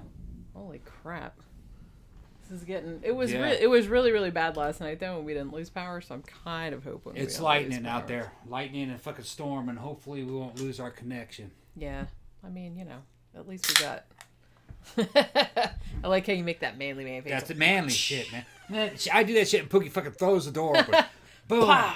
And she throws it wide open. Bam! She hits the door and walks in. Like she's walking into a fucking saloon. I know. Why is this Out of the- closed? Pow! Yeah. She's so small, but she's like...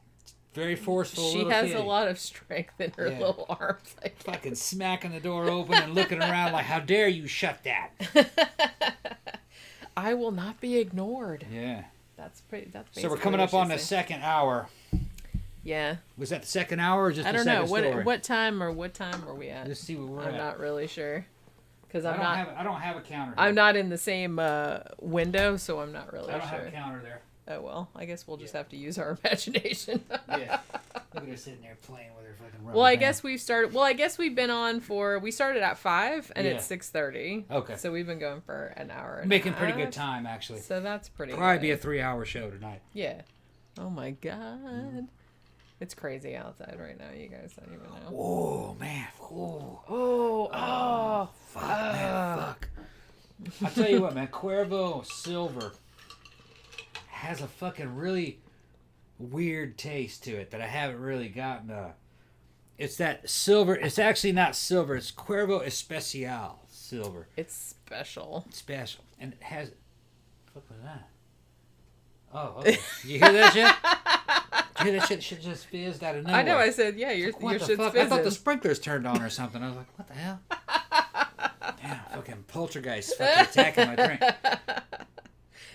But Cuervo Especial kind of tastes like, they say, you know, it's got that blue agave. Yeah. But shit, man, there's too much of that blue agave. It tastes kind of like fucking soap.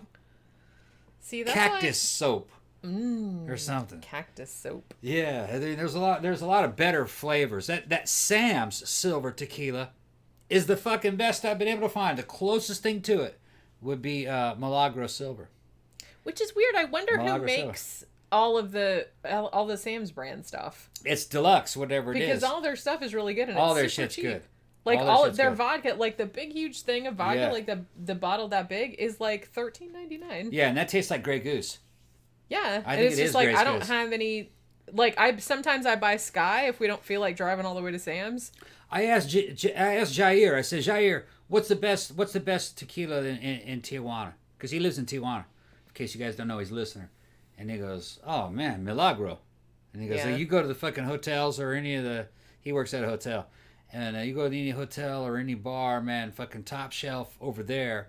For we're not talking about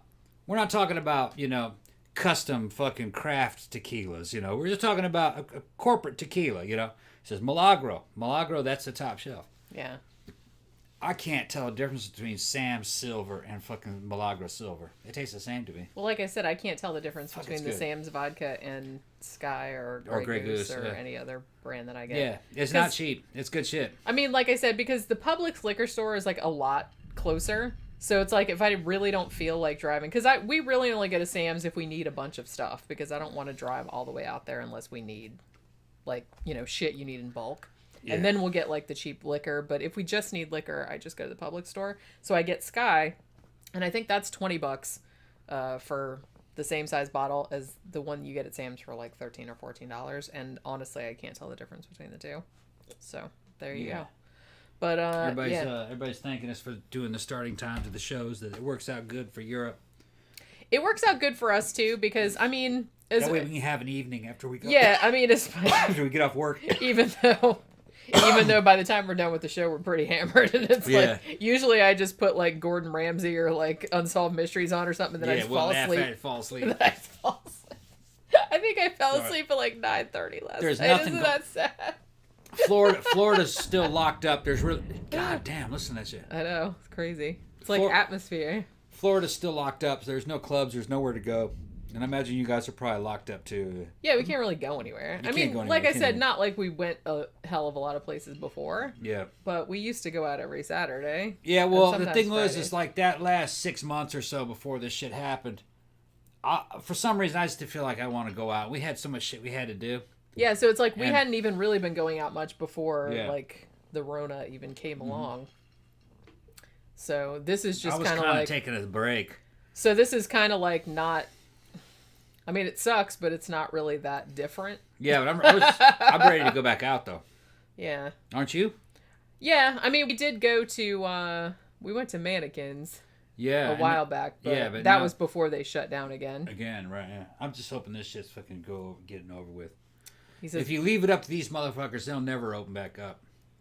You just they got to be forced to open up. They'll open up. Ron DeSantis will open up Florida at least, eventually. yeah. Yeah. Adam said, "Thanks for playing the Strange Realities ad." You're very welcome. I'll try to play it. During Yeah, if you every, guys got live any stream. ideas or any suggestions, what you want for fucking commercial breaks or music or whatever, just fucking put it in the comments. I need some section more below. Pookie videos. Yeah, I those were can't- just the two most recent ones that I had. Yeah, another thing is that your comments in the comment section, I do see them. Don't be offended if I don't respond, because I see your comments.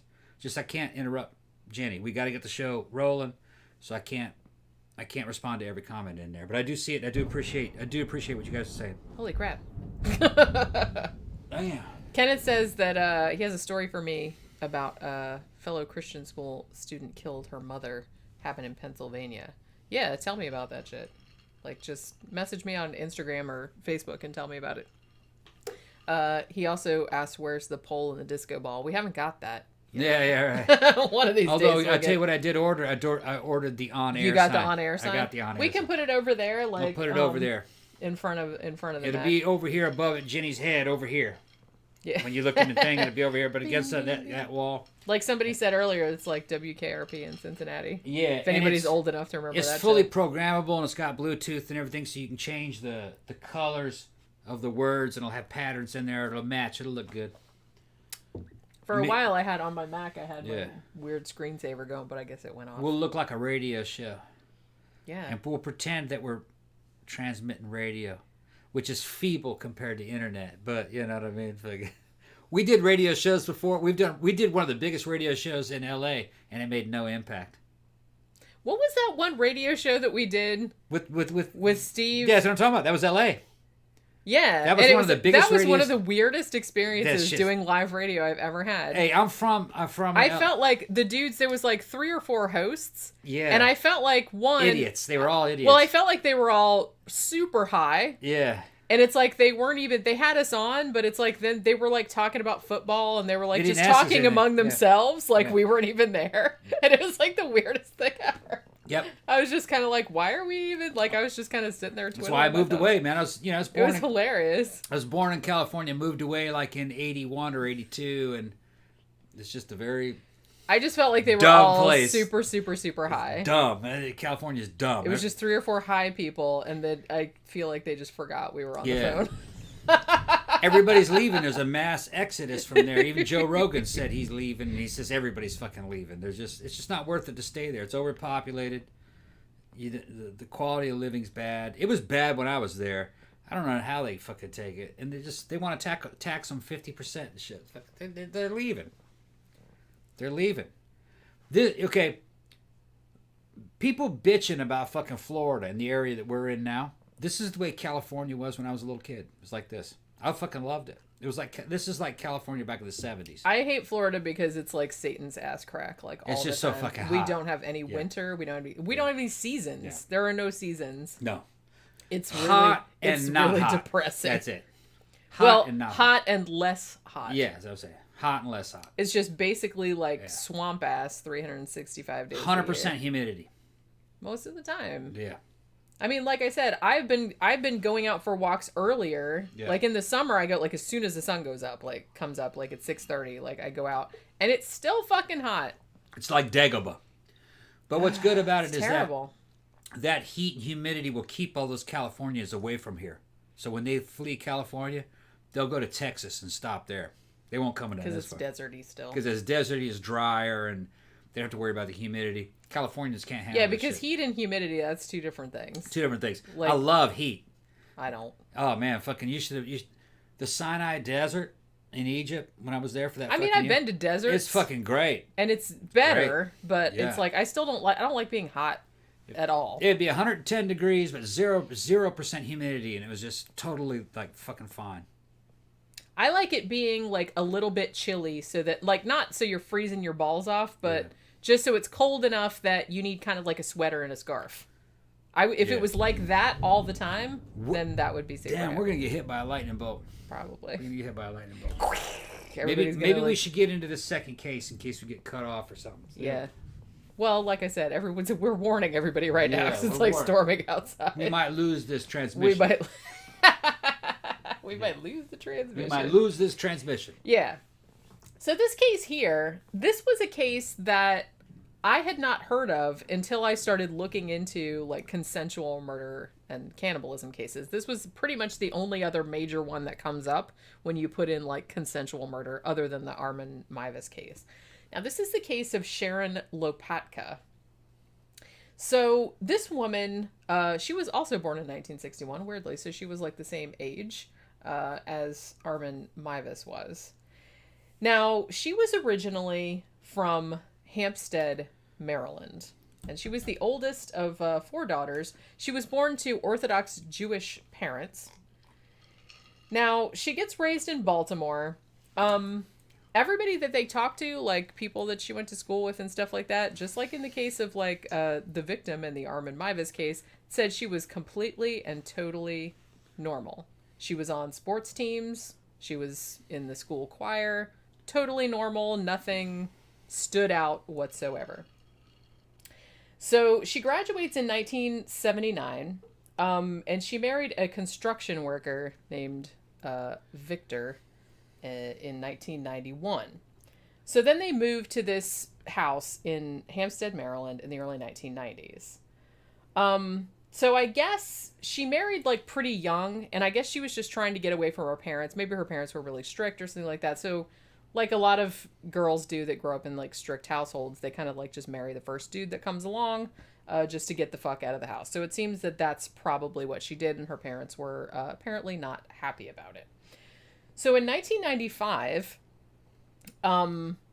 Sharon's kind of ahead of her time. She starts doing online advertising businesses. She's running like all of these simultaneous like online businesses. And like I said, this is 1995. This is like early. Yeah, early internet. Very early internet. So I think we had only just gotten dial-up in 1995. Or maybe it was 96. So I have a huge nostalgia for early internet. I just do. The way it looked, the way it the way it looked, the way it sounded, the fact that you were one of the few motherfuckers that were on it. It was fucking cool, man. I liked it. Billy Idol even made an album about that early internet called Cyberpunk. Remember that shit? Where he was pretending like he was the only motherfucker on the internet. And he was. The internet wouldn't really be much fun if you were the only person on it. Felt like he was the only one on it. That was like 93.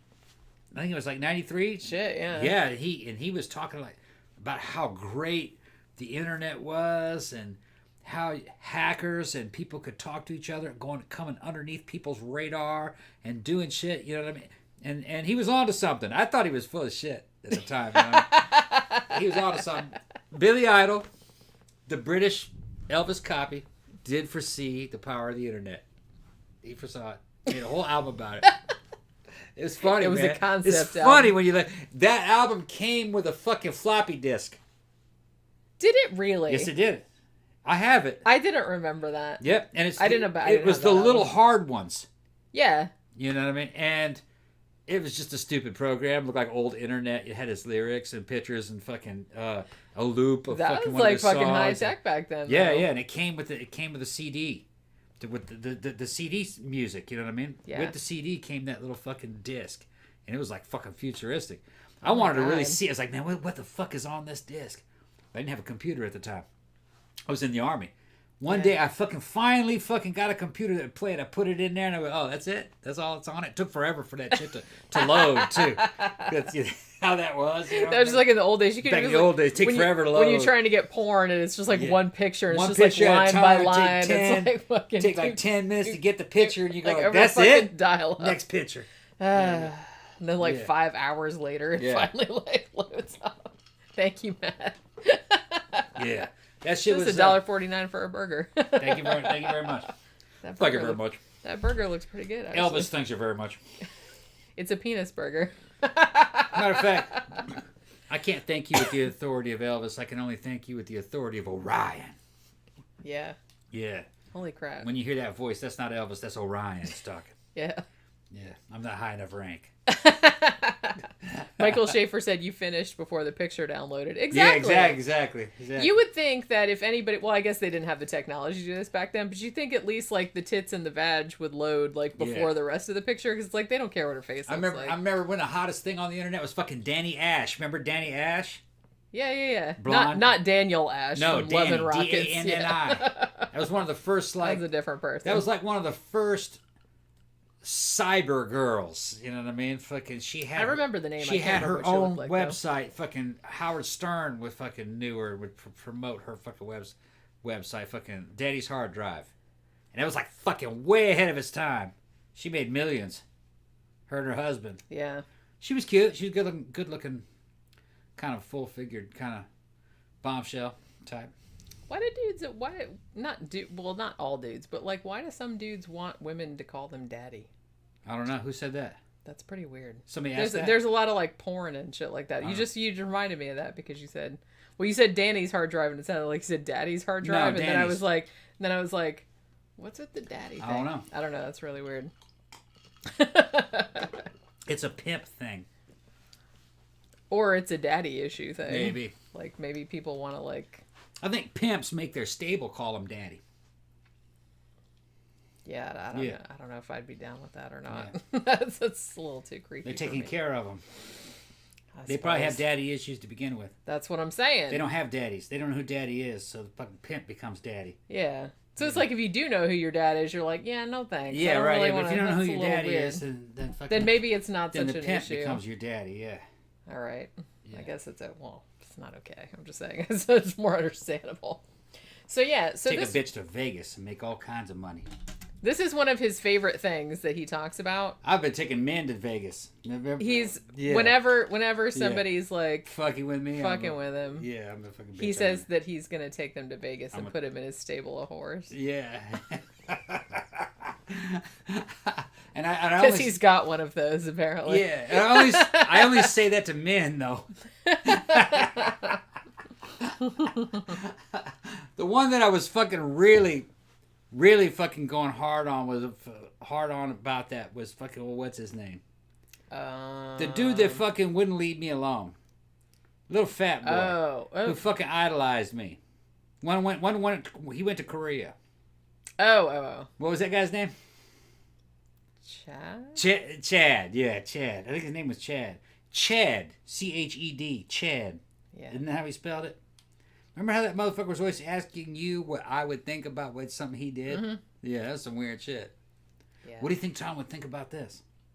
What do you think Tom would say? I'm like, I don't know, ask him. Yeah, he was scared to ask me.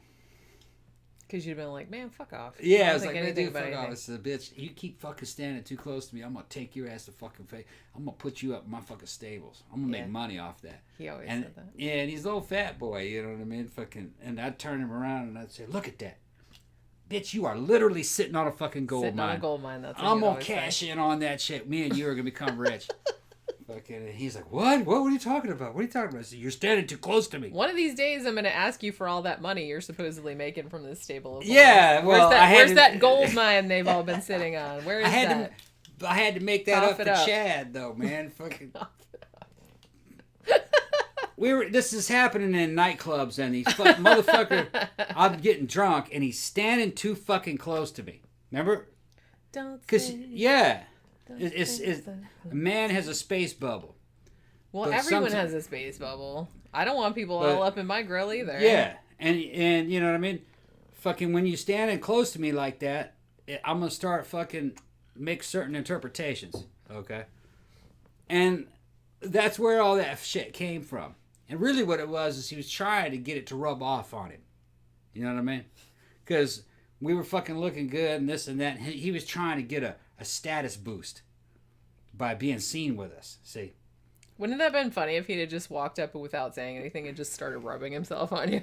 Oh, I'd knock that bitch out and then put him up in front of me.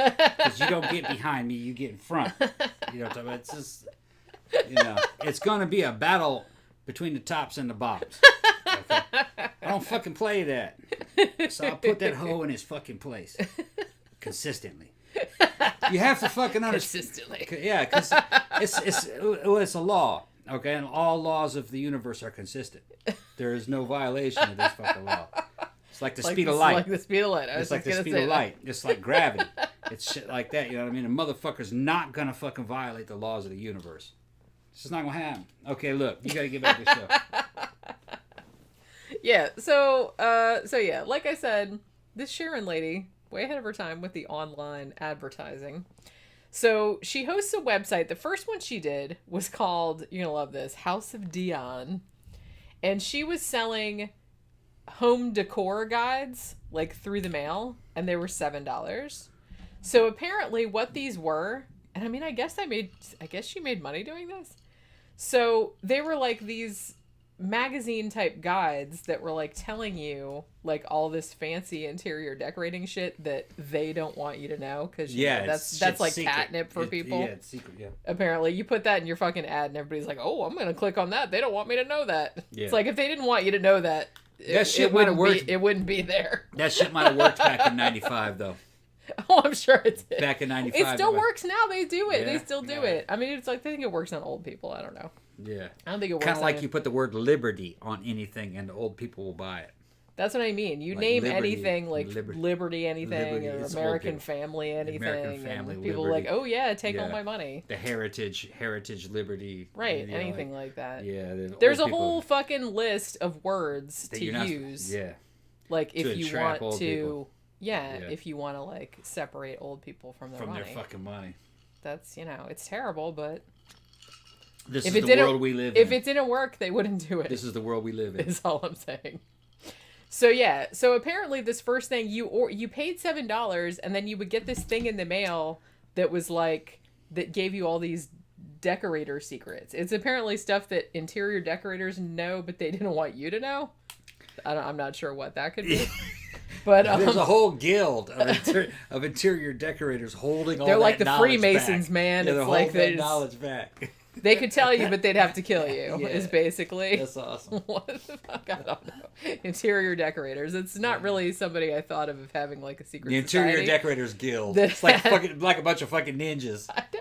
You got fucking Steven Seagal back there. Ninja interior decorators. Yeah. That's the next. The next Asylum movie right there. Yeah.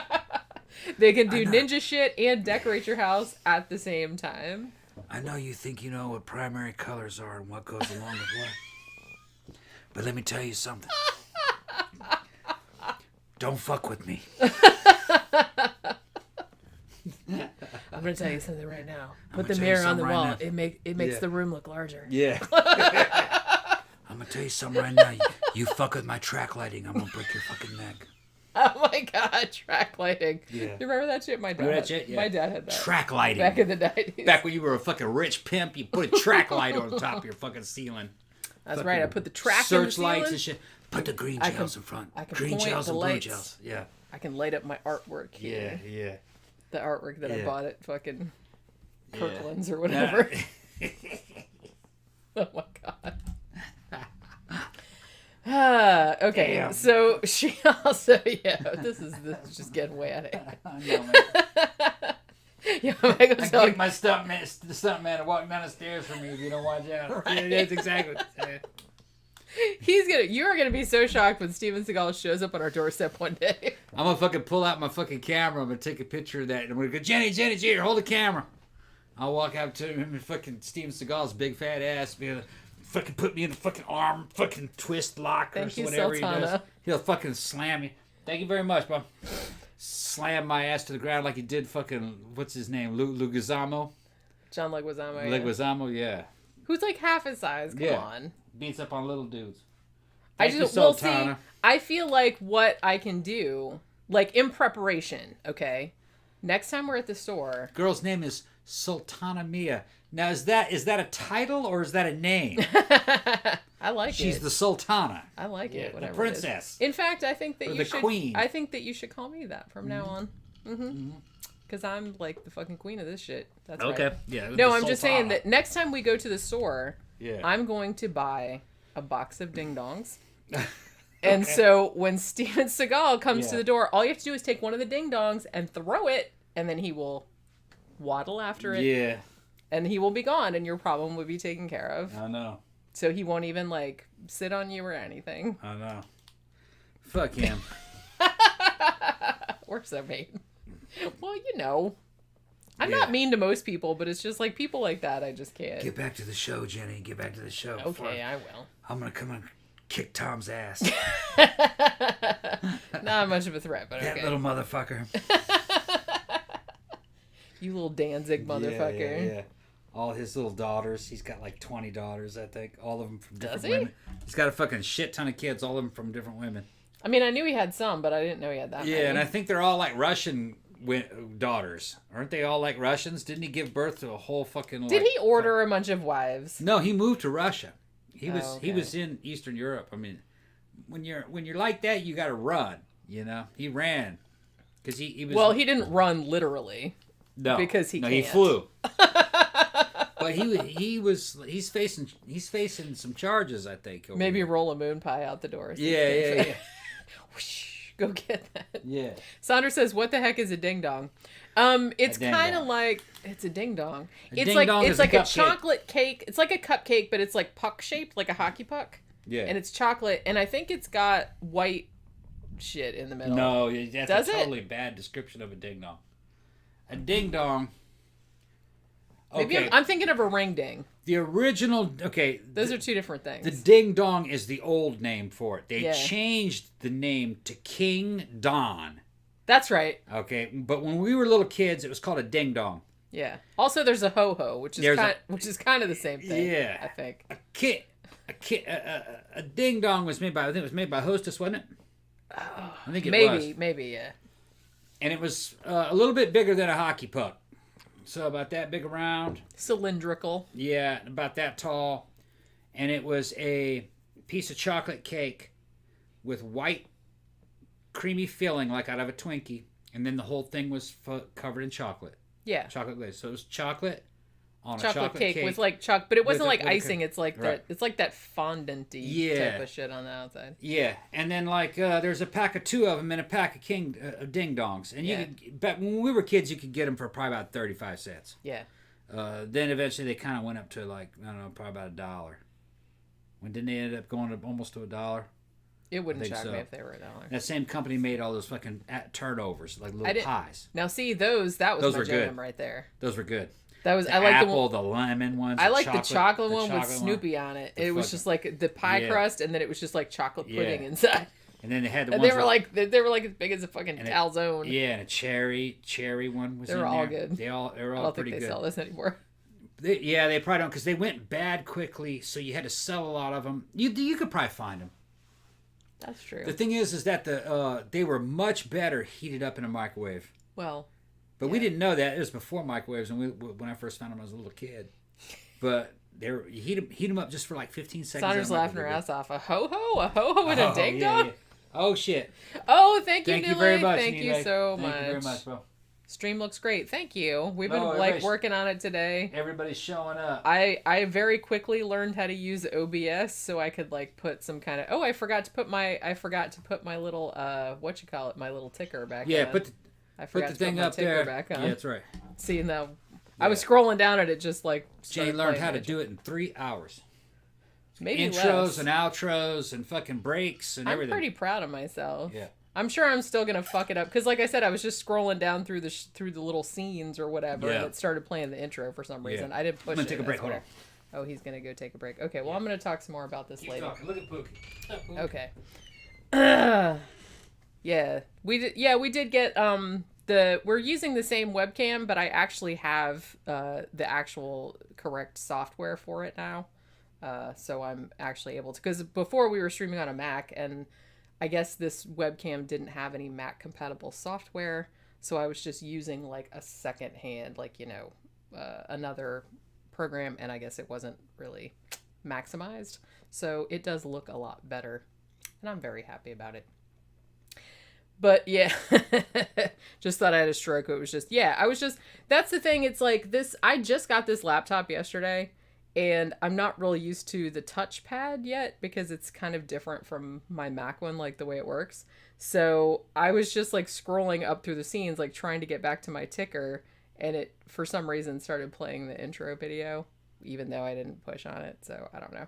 We'll sort out all the bugs. Like I said, this is the first time that I'm actually streaming with this program. I didn't even know it existed until like 6 hours ago. So, So this lady, Sharon Lopatka, so she had her little decorating thing, like her catalog that she sold through the mail for $7 a piece. So she had that going. And then she had some websites for doing psychic readings, because of course she did. She also had like some of those like pay numbers that they used to have like back in the 90s that was like very big, where you could like phone a psychic and you could call pretty much. Fuck, man, like back in the old days when Nightmare on Elm Street was a big thing, they had a pay number, like a 1-900 number that you could call and talk to Freddy, for shit's sake. So it was a very big thing in the 90s. I don't know why. And it was like $3 a minute, or like $3 for the first 5 minutes, and then like 75 cents a minute or something. So she like ran a bunch of those. So she also had some porn going, like you do. Now the porn she was selling under a different name, not her own name. She was under the name Nancy Carlson. Now the porn that she was selling, which should give you a clue to how she ended up, was that she was very into selling porn of women that had been drugged, hypnotized, or chloroformed, having sex with one another. So that was kind of her fetish. So she was selling porn of that like in the 90s. She also sold what she touted as her own used panties. So had a bunch of ads saying, "Hey, who wants to buy my used underwear?"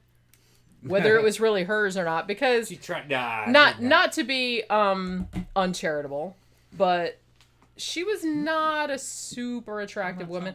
Although I guess that doesn't really matter, because I've seen some porn with some women that I'm just kind of like, okay, and then it's like, they have like millions of people like being like, ooh, she's so hot. I'm like, all right, whatever. Hold on 1 second. In the stream right now, you'll see a user called Khan of Atzlan. And that's my boy Jair from TJ from Tijuana.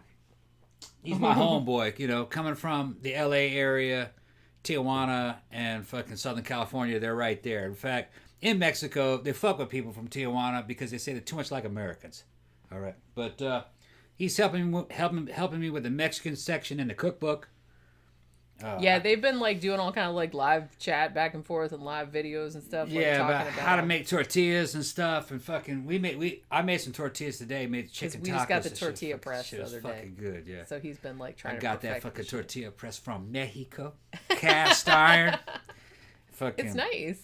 Con of Atzlan saw that shit. He goes, "Oh, that's the good brand. That's the good brand." How much was that? It wasn't that expensive. $45. See, that's not bad. Yeah, it was cast iron though, man. It's a good one, and I'm getting a lot better with it.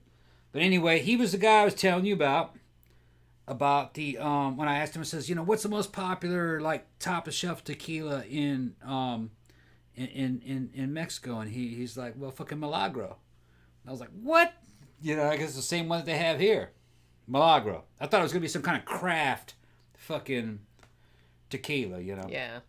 And the closest thing I've been able to find to Milagro Silver here in the United States is fucking Sam's Silver Tequila. It's fucking exactly the same thing for like what is one-third the price. Does that even have a brand name? It just says Sam's Silver Tequila, 100% agave fucking premium silver tequila. Okay. Comes in a fancy fucking bottle. But it's only like $20 for that big old fucking bottle. And it's 1/3 the price of fucking Milagro Silver, and it tastes the fucking same to me. I think it is Milagro Silver. It might be. They might just Probably put from it that same because distillery. I don't know how widespread this is nowadays. I would assume it's still pretty widespread, but I think that a lot of like real big corporations that make all this brand name shit, I think they also do runs of other shit that you can put under different names and in different packaging. Yeah. You know what I mean? Like, so I think there's a lot of that going on. So some of the shit that is maybe like off-brand is probably the same shit. It's coming from the same distillery. It's just in a different Those distilleries, package. you can place orders from them. And I think what they do is they go, look, we want to get something kind of like Milagro Silver. Can you sell us something that tastes just like that, but it's a little bit different so you can't get sued? And they probably come up with something a slight variation. But if I could put Milagro Silver and fucking Sam's Tequila Silver side by side, I couldn't tell them apart. Yeah. It tastes the same. And it's 1/3 the price. Yeah. But I'm drinking this fucking Jair. I'm drinking this fucking Cuervo Especial Silver. Man, it took a while to get used to it, man. It's like drinking soap. It's like a soap flavor, man. It's fucking weird. Soap. Yeah, he's talking about Milagro. Sandra says, someone here who wants to buy my underwear would be cool not to have to do all that washing and even get money for it. Right? Yeah, I thought the browner the better. You get a bonus for that. Oh. You went there. Well, they're sick dudes. I've thought about, I don't know if I would ever do it, but it's kind of like, I wonder if anybody would want my underwear, but like my old stinky shoes. Don't say that. You'll get dudes in the fucking comment sections. I'll give you $200. I'll give you $300. I'd be like, all right. Okay, we'll send that shit out. I don't wear underwear. Pimping out your underwear.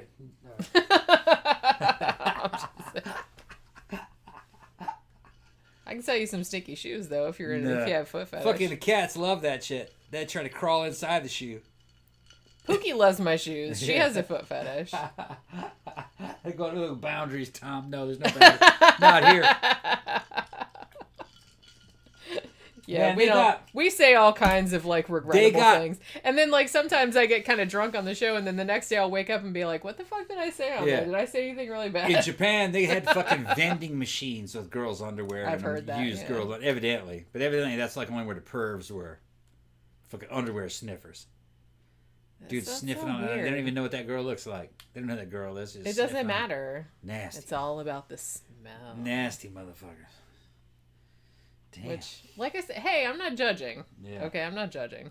They're not killing anybody. Yeah. They're not eating anybody.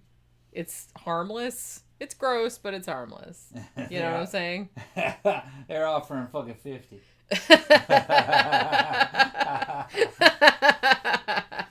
Yeah. Oh, so gross. That's Yeah. going back to Yeah. like what we were saying about the moon pie shitting lady. Yeah, moon pie About shit. the lady. seriously, I was a little bit inebriated when we were watching that show, and they just had to like rub it in because they're just Yeah. like, she has all these like big like, you know, apple juice bottles or whatever, like Yeah, full plastic of bottles. her shit and whatever, and they're just like laying in the house, laying in the yard, whatever. Yeah. And they showed like the cleaning people like emptying them like into Yeah. the thing, and I was just like, I had a blanket and I was like, no, Yeah. no.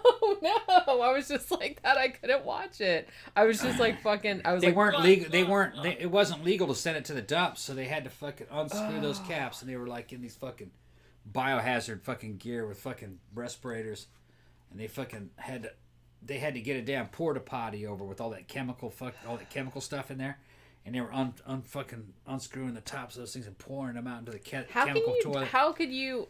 And- Honestly, like fucking, I salute the people that do those fucking Yeah. extreme cleaning jobs because I would just be gagging. I really forever. couldn't believe that they did that in one porta potty because there were so many of those containers that would have been several hundred gallons of fucking Well, piss and maybe shit. they edited it to look like, I mean, because I'm sure that it They couldn't have poured all those out.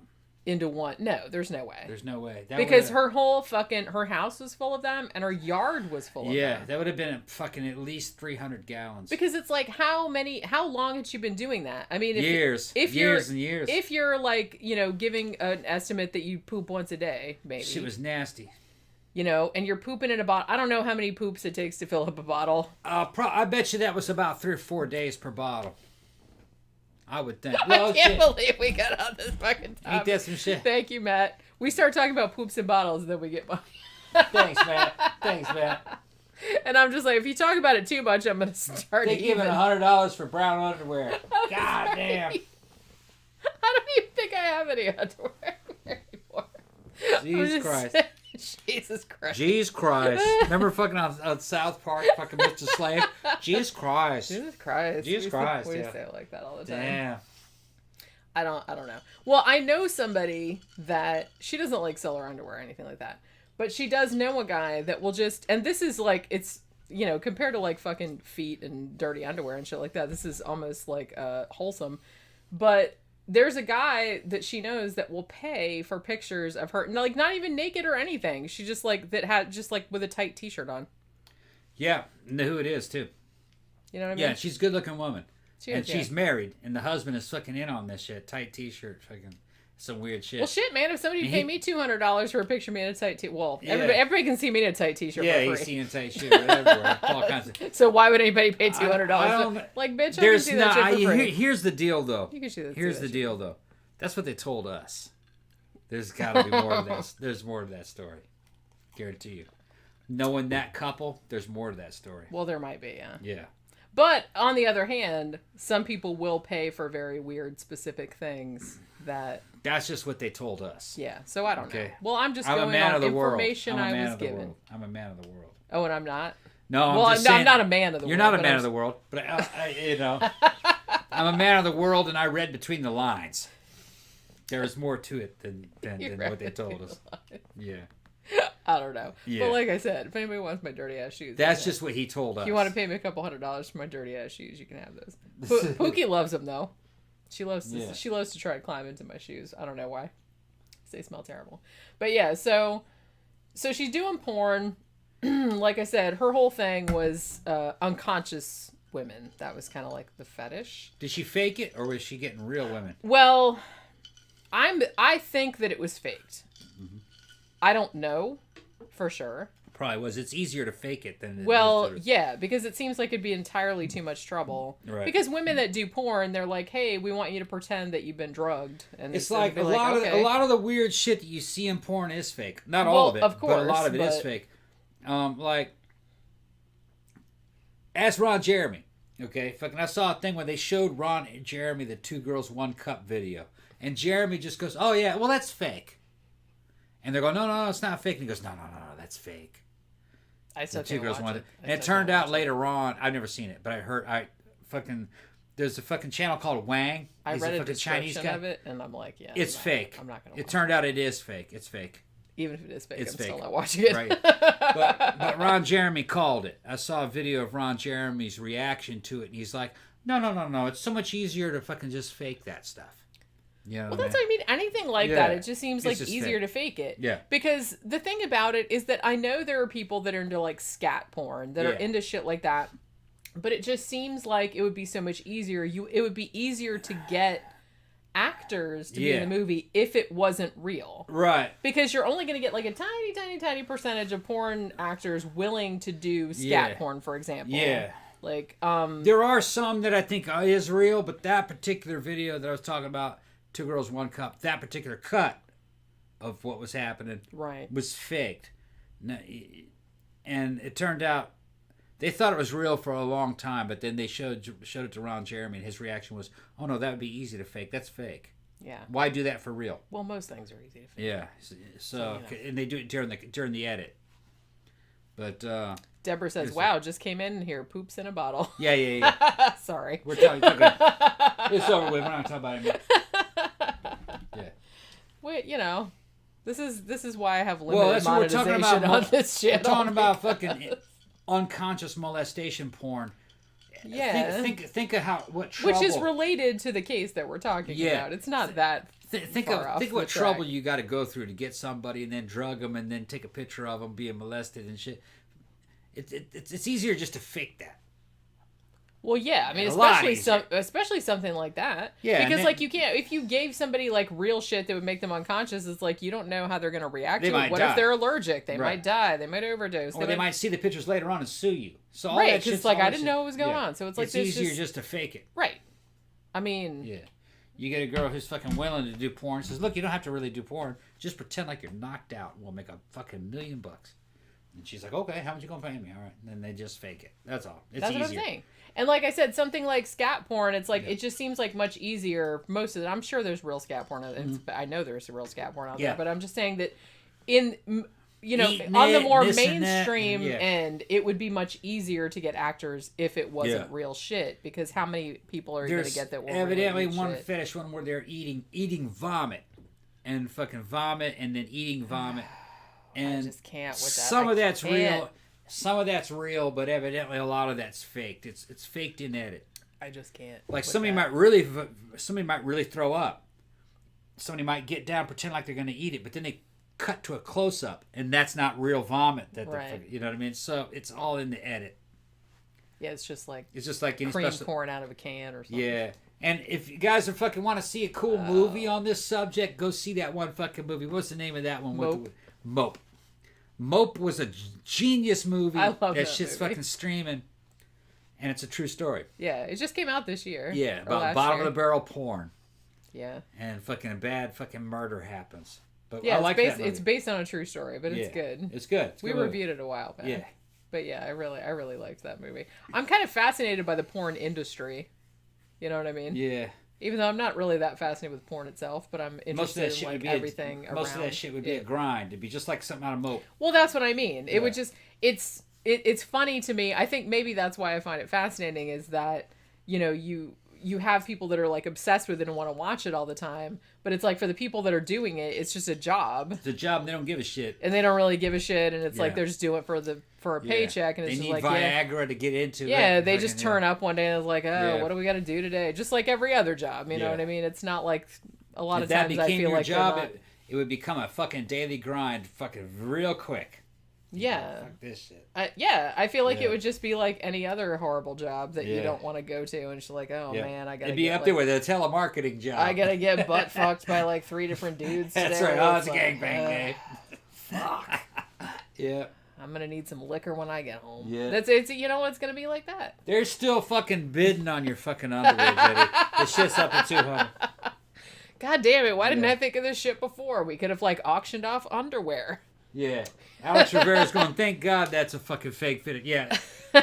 Yeah, Ron Jeremy fucking saw it and goes, oh, that's fake. And I hope it's fake too, but like I said, I'm still not watching it because even if it's fake, I'm still grossed out. Ron the Hedgehog, man, the motherfucker's a damn legend. He's a cool dude, and he's got a fucking great rum. It's called Ron de Jeremy. Ron de Jeremy, because rum is actually spelled Ron in Cuba. Yeah. Ron de Jeremy. It's fucking great rum. They still sell that? I think so. I can't remember. I didn't look for it last time. It was real good. And you don't need to mix it with anything, just on the rocks. It's a sipping rum. Really good. It is pretty weird. You remember we had that at that one club? Yeah, we had it at Stigma. That shit was fucking good. It's real spicy. Because I was like, Ron de Jeremy, he has his own rum. Okay, and he's on the label and shit. He's on the label. He looks all classy and shit. Yeah. I was like, oh my god. Yeah, he's in a tuxedo looking at you like he's a fucking connoisseur and gourmet. It's fucking great. Yeah. I know everything about everything. And it wasn't cheap though. It was pretty expensive. Pretty expensive sipping whiskey. It was sipping rum. Yeah. All right, so this woman, in addition to running all of these internet businesses, she got the decoration, she got the psychic stuff, she got the porn, unconscious women porn stuff. She also was into some weird shit of her own, so would go on a lot of message boards, porn message boards, trying to like get her jollies that way. So she was regular on a foot fetish site, of course, also on like a bondage site. And, it came to light later on after what happened, that she had a whole bunch of posts talking about how badly she wanted to be tortured to death. That's some weird shit. Yeah. That was like her big fantasy. Yeah. So, like I said, no judging, but weird. It's a little weird. I gotta take another break. Holy, I have not taken a single break. Look at this. Look at this. I'm a man. My fucking bladder is like the size of a lemon. Little. I think it's much smaller than a lemon. So yeah. So she's on all these messages talking about how much she wants to get tortured to death because that was kind of her thing. She also, like, the character that she played, like, in her porn life, I guess, like all the porn businesses she ran and like all the messages that she posted on like various porn sites. So her kind of her alternate identity, Nancy Carlson, I think. Yeah, Nancy Carlson. Nancy Carlson was a 300-pound dominatrix.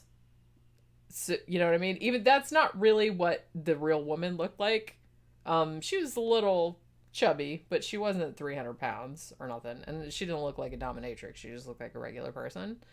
She just looked like a mom or something. So that was like her alternate identity, I guess. So, like I said, she wants to get tortured to death. So one person that she starts talking to is this guy named Robert Bobby Glass. Now, he was a computer analyst, and he worked for Catawba County, North Carolina. He'd been working there for about 16 years. So, he was also married. He had a wife named Sherry, and they had 3 kids, 2 girls and 1 boy. Now, over this time period, Bobby's wife, Sherry, notices that he's spending an awfully lot of time on the computer and wonders what the fuck he's up to. Turns out that he was on like a whole bunch of porn sites. Like Sherry snooped after a while because I guess it was just getting egregious and she couldn't take it anymore. So she goes into his email account and she finds like a whole bunch of messages that he had been sending under some pseudonyms. And you guys are gonna love this. His pseudonyms were Slow Hand, because of course, and Toy Man. I feel like Slow Hand is a really common like alias for these types of dudes. Am I wrong about that? Because I feel like this is not the only person that I've heard of in this type of situation that had that screen name. You know what I'm saying? I feel like these are like all old classic rock kind of Eric Clapton kind of fans. And slow hand is kind of like has a sexual connotation, so they think they're being like clever, but they don't know that they're not the only person that's done that. I don't know. I could be totally wrong about that, but yeah.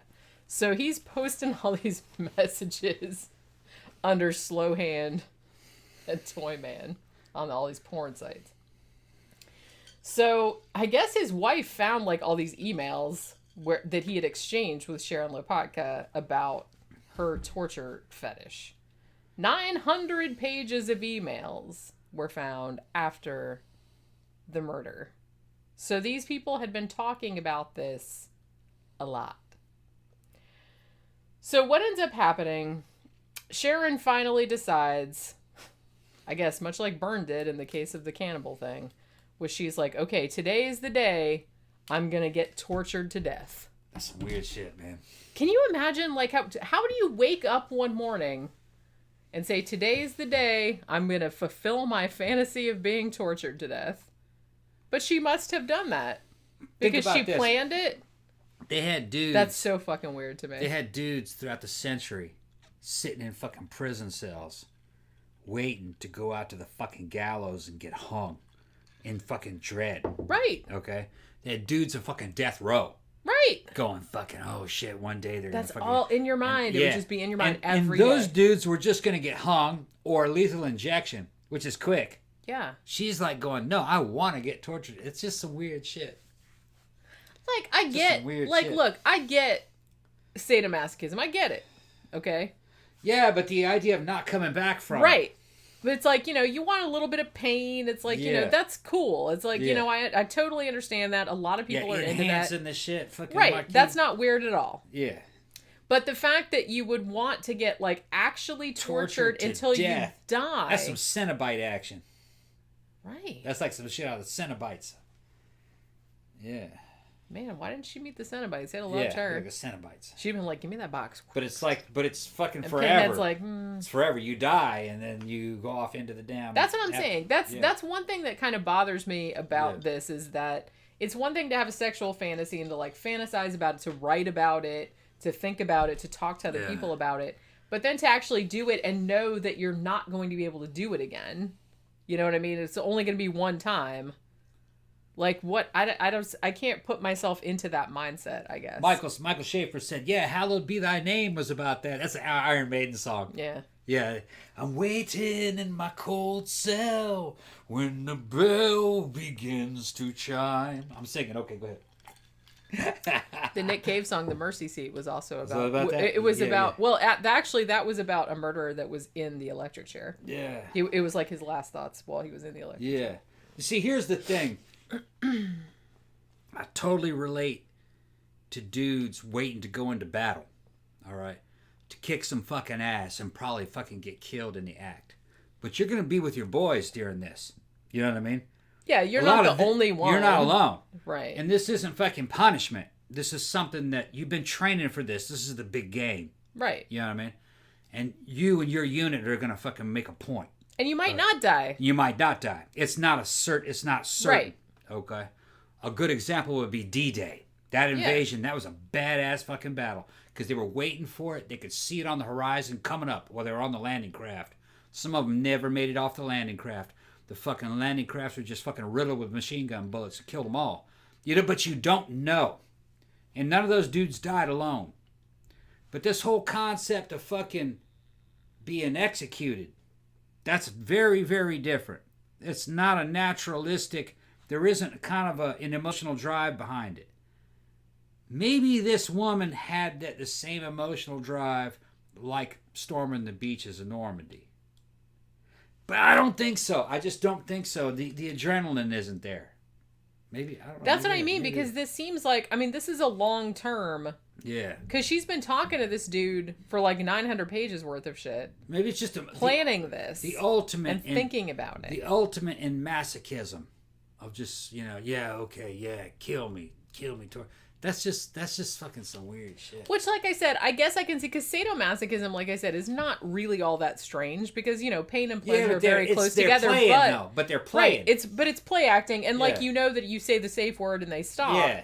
But it's like, so there's got to be like a small percentage of that type of people that take it to the ultimate extreme, because there always Michael are. tell me to sing it. Bitch, I'll sing that shit. I have plans. Look, Michael, I have plans to fucking do, Jenny can attest to this, to do a cover album to release to y'all.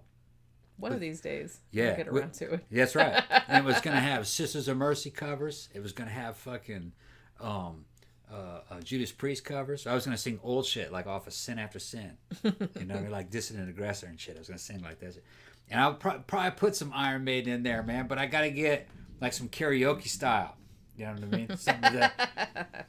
But yeah, maybe one of these days I'll release some singles. We'll put that shit in the stream. I have right over there. I have because I got a sound booth right there. I have a little sound booth with a good over microphone there where I do my audio stuff. Yeah. Where we have like the even better microphone in there. Yeah. The Scarlet Solo. Yeah, and I had to get back in training because I am a trained vocalist. I could do it. Fucking, you know what I mean? But yeah, you got to do your... Take me a few weeks to get back into it. But yeah. You got to do your little vocal practice some exercise. fucking scales and you get back to it. Yeah. All that But actually, I wasn't so much thinking about Iron Maiden. I wanted to do some Rob. I want to do some Rob Halford.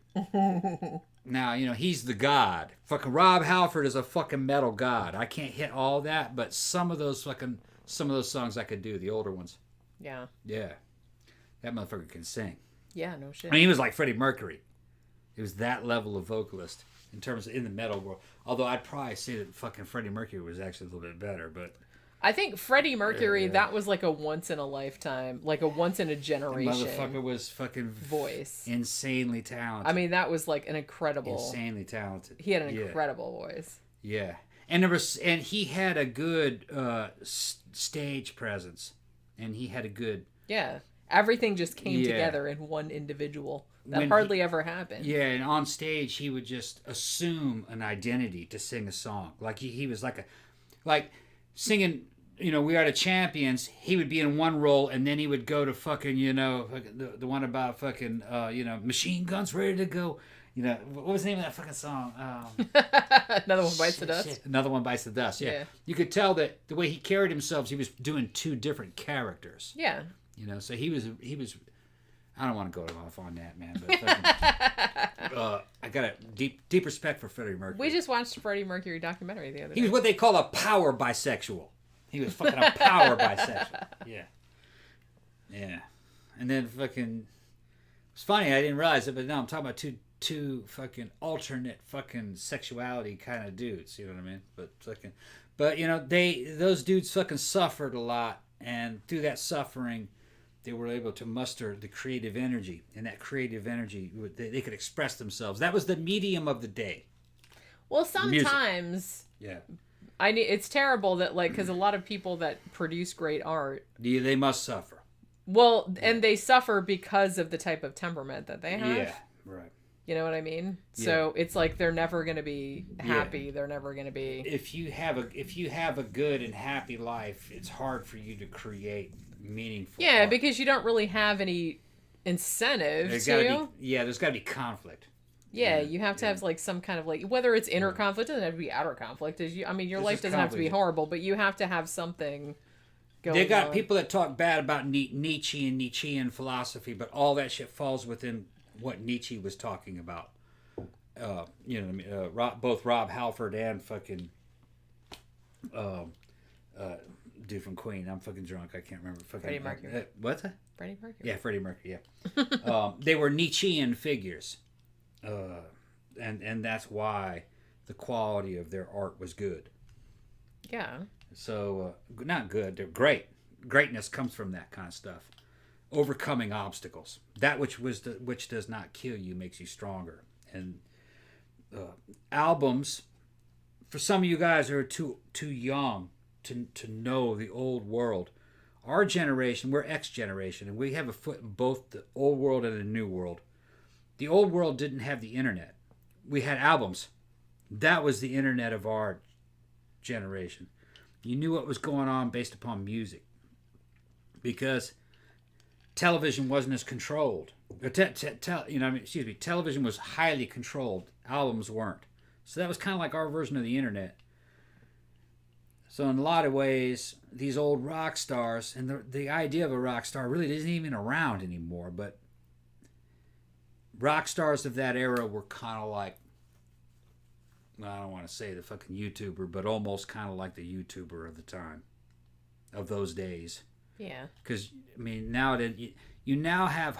YouTubers are fucking actually in ascendance right now. I mean, you have Hollywood stars trying to become YouTubers now. Isn't that something? Because of the amount of influence. Yeah. Which, it's amazing. But the medium has been punk rockified. Nothing wrong with that. Nothing wrong with that at all. We were there for that yeah, like too. I said. So that was really inspirational to me as a kid. Because I came of age like right around the time that all that shit was happening. Yeah. And for me to realize that you can make music, you can make a movie, you can write a book. You don't need like this, but you don't need a lot of money. You don't need this. Poor kids are becoming famous. Right. And it's like that was like a big deal to me. Like, growing up in a trailer park like I did, it was kind of like a big deal. Susie from Susie and the Banshee came from nothing. Fucking the Sex Pistols from nothing. Worse than nothing. Those guys were fucking poverty. Yeah. Fucking Billy Idol. Fucking, you know what I mean? He was awesome. Came from nothing, really. Duran. They came from nothing. Yeah, they were pretty broke, dick. Those dudes fucking ended up becoming some of the most influential, fucking richest dudes of our era, though. And they all married supermodels, and they were the first boy band, really. But they were so much more than a boy band. But substance, they actually could more like write, the Beatles. They could write songs. They could write songs. They could write decent lyrics, yeah. Yeah, Duran was almost kind of like the Beatles of our generation. Yeah. They were fucking excellent. Super good. Sandra says Stephen King wrote his best books, in my opinion, when he was still on drugs and alcohol. I agree also. Honestly, I've liked some of his newer stuff, but gotta say, when he was on coke and he's like, I don't even remember writing that. I'm like, well, it's still good, though. I mean, that's pretty good. Because I feel like what happens with a lot of writers, and I had the same problem, I feel like I couldn't really finish a story or like write anything until I stopped thinking about it. I don't really have to get drunk to write, because then just like fucking shit goes all over the place. But what I started doing, like for what? Alex Rivera said that Steven Seagal famously suffers. I was going to say that, but it had already scrolled up by the time you stopped talking, so I didn't. Yeah, babe. Oh, that motherfucker suffers to make those movies. He really does. Along the lines of fucking Kubrick. Yeah. But yeah, so when I actually started like finishing stories and finishing novels, what I started doing, and I know this is going to sound weird, but I started doing like almost an automatic writing thing. Like I would buy a notebook every time I was going to start a new story. And then I would just open it, and it's like I'd have an idea, and then I would just start writing, and I would like try not to look at the page, unless I absolutely had to. Jim Trucker, man, he's saying he's a truck driver, and he just wanted to thank us because he's listened to us on the road. Fucking listen to what we're doing. Oh, awesome! Hey, man, fucking I've said it before on the show, man. Fucking that truckers are the backbone of the United States economy. Well, they really are. You guys move everything. You guys are the infantry of this country. We just sit in our houses and order things. Yeah. Long you're doing that Bob Seger shit. You know what I'm talking about? With the fucking the open road and lot lizards. I understand, bro. Fucking doing your time. Stopping at a Waffle House, getting some. Holy shit. Yeah. I thought that was gone. I'm being asked, can I scream like Rob Halford? Yeah, I can. When I'm up to snuff, and I haven't really been up to snuff in years, but I could probably get myself back into the condition where I can do all that. So, yeah. And see, there's some other questions. Like I said, you need to get some, do some vocal training. Talking about, Ken Fetter said, friends growing up knew that Freddie was gay and didn't like him. Man, they were crushed when they heard that Rob was gay, too. But hell, he started the metal look. Yeah, that's true. Rob Halford, actually, when he started, Rob Halford looked kind of like a whimsical hippie with these damn robes and a long blonde hair. Whimsical hippie. Whimsical hippie, yeah. He looked like something that's about... my new hipster indie band. Hi, he looked we're like Whimsical hippie. That band looked like fucking kind of like a damn Led Zeppelin wannabes, really, is what they look like. But man, the lyrics were fucking badass, and so was the music, especially by the time Sin After Sin came out. But Rob, you know, he followed his instincts. He saw those fucking gay leather daddies with the fucking motorcycle little cocksucker hats and the fucking sleeveless jackets with the spikes and shit. And he's like, man, that's what really looks good. That's what metal should look like. And yeah, he said, fuck it. The metal look is the leather daddy look. And I agreed with him. Well, the thing That's about the it way is that that metal if you want metal to be subversive, that's what it has to be. right? Yeah. You have to make people Yeah. uncomfortable. Yeah. And homosexuality made people uncomfortable. Well, it was also at the time. it was also the aggressive male sexuality. Yeah. It wasn't so much the homosexuality, it was the fact that it was a subversive male sexuality. It was a gay look in the day, okay? It was, yeah. They innovated it. Yeah. But he made it more mainstream. He was like, no, a guy can look like this. Yeah. You know what I mean? So you had to watch yourself if you look like that. You know what I mean? But that's what, that's what I mean. Yeah, if you looked like that in Daytona when I was growing up, you'd get your butt kicked. It depended. Because real soon, seemingly a few years later, you had fucking Vince Neil and Nikki Sixx and all those guys that were straight as shit in Motley Crue wearing their girlfriend's leather clothes. Yeah. I mean, that was their girlfriend's clothes wearing that shit. They were wearing their girlfriend's clothes. Right. Ain't that and that's some like shit? Not even an exaggeration. That was their girlfriend's they absolutely clothes. Were borrowing their girlfriend. Their girlfriends were doing their hair and doing their fucking eyeliner. But let's be honest. Let's be honest about it. The dudes from Motley Crue hanging out in L.A., they were comfortable with their sexuality. Yes. Because they had women. Yeah. Women were throwing themselves at them. Yeah. You weren't going to accuse these dudes of being gay because they were fucking with porn stars. Because they were just like on a pile of poon. They were on a pile of poon. So they kind of had license to look like that. So it was kind of like the horseshoe effect. You start off gay, but you just keep going till it comes back around straight again. That's what it was. Which I respect your fucking game. I respect your game. That's what I mean. You can get away with like certain things. But then you got to ask yourself, was that a white thing? Did white guys innovate that? Because there were some black dudes that were doing the same thing. Fucking Prince was doing that. All right? Prince, if you ask me, Prince was fucking straight. I think he was aggressively fucking straight. Yeah. But if you were to look at him... From everything I heard. Yeah. But if you were to look at him, you might think that he was gay if you didn't understand that was Prince. And although that really never occurred to me. Like, I never thought... I always saw him as straight. I did too. Because we were young when we saw him. Yeah. But older people would have thought that maybe he was gay. Yeah, but I kind of feel like when MTV first came around, like my grandparents and stuff, because I fucking loved MTV, man. Yeah. And I just like watched all the time. I was really into New Wave and stuff. I mean, my grandparents were like, they thought they were all gay. Yeah. So, And then you could also say that fucking Rick James might have come across that way if you didn't understand it, but Rick James was a fucking dog. Rick James was straight. In the 80s... He might have just been pansexual. I don't fucking know. That's what I mean. He might have just hit anything. Well, so like I said, it's a continuum, yo. Yeah. It's like you can't just like put people into one box or another because some people will just like go after... Yeah. What if it's like, I don't care what that is. It just looks good. So, Now we're going back on Freddie Mercury because he said Freddie Mercury was not gay. Freddie Mercury was bisexual, but leaned more towards gay. That's how I understood it. I thought that as well. Yeah, I think there were some. I think he did like some women, but. Well, I mean, the love of his life was a woman. Yeah. But I mean, and he left her. He left her all his money and stuff like that. But stay away from that dick. Yeah, but like I said, that's why we have. Yeah. Like I said, that's why it's a continuum. You can't really like.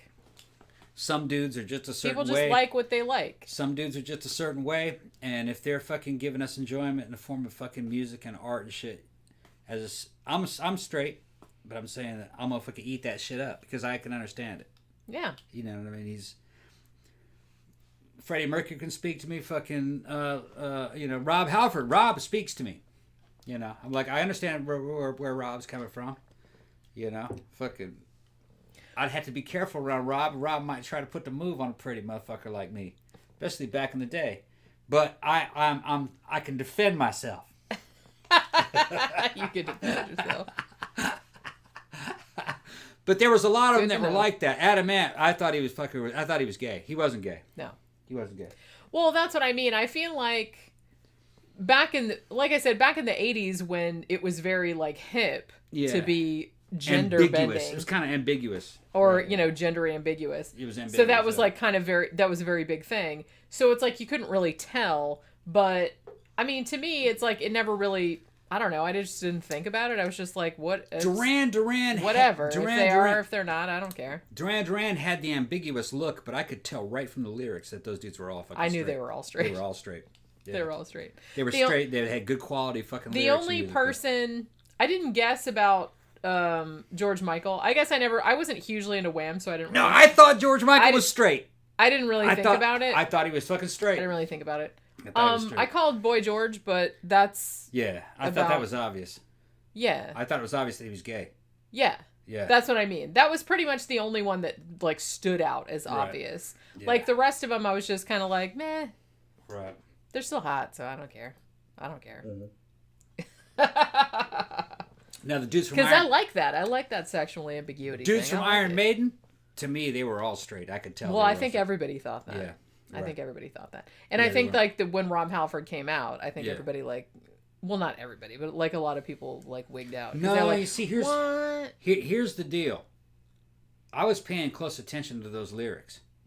All right, from Judas Priest. And you hear like the Island of Domination and Raw Deal, and I'm like, those are gay lyrics. Well, yeah. Listening to them now, it's like super obvious that that's what he's talking about. So he's talking about other dudes.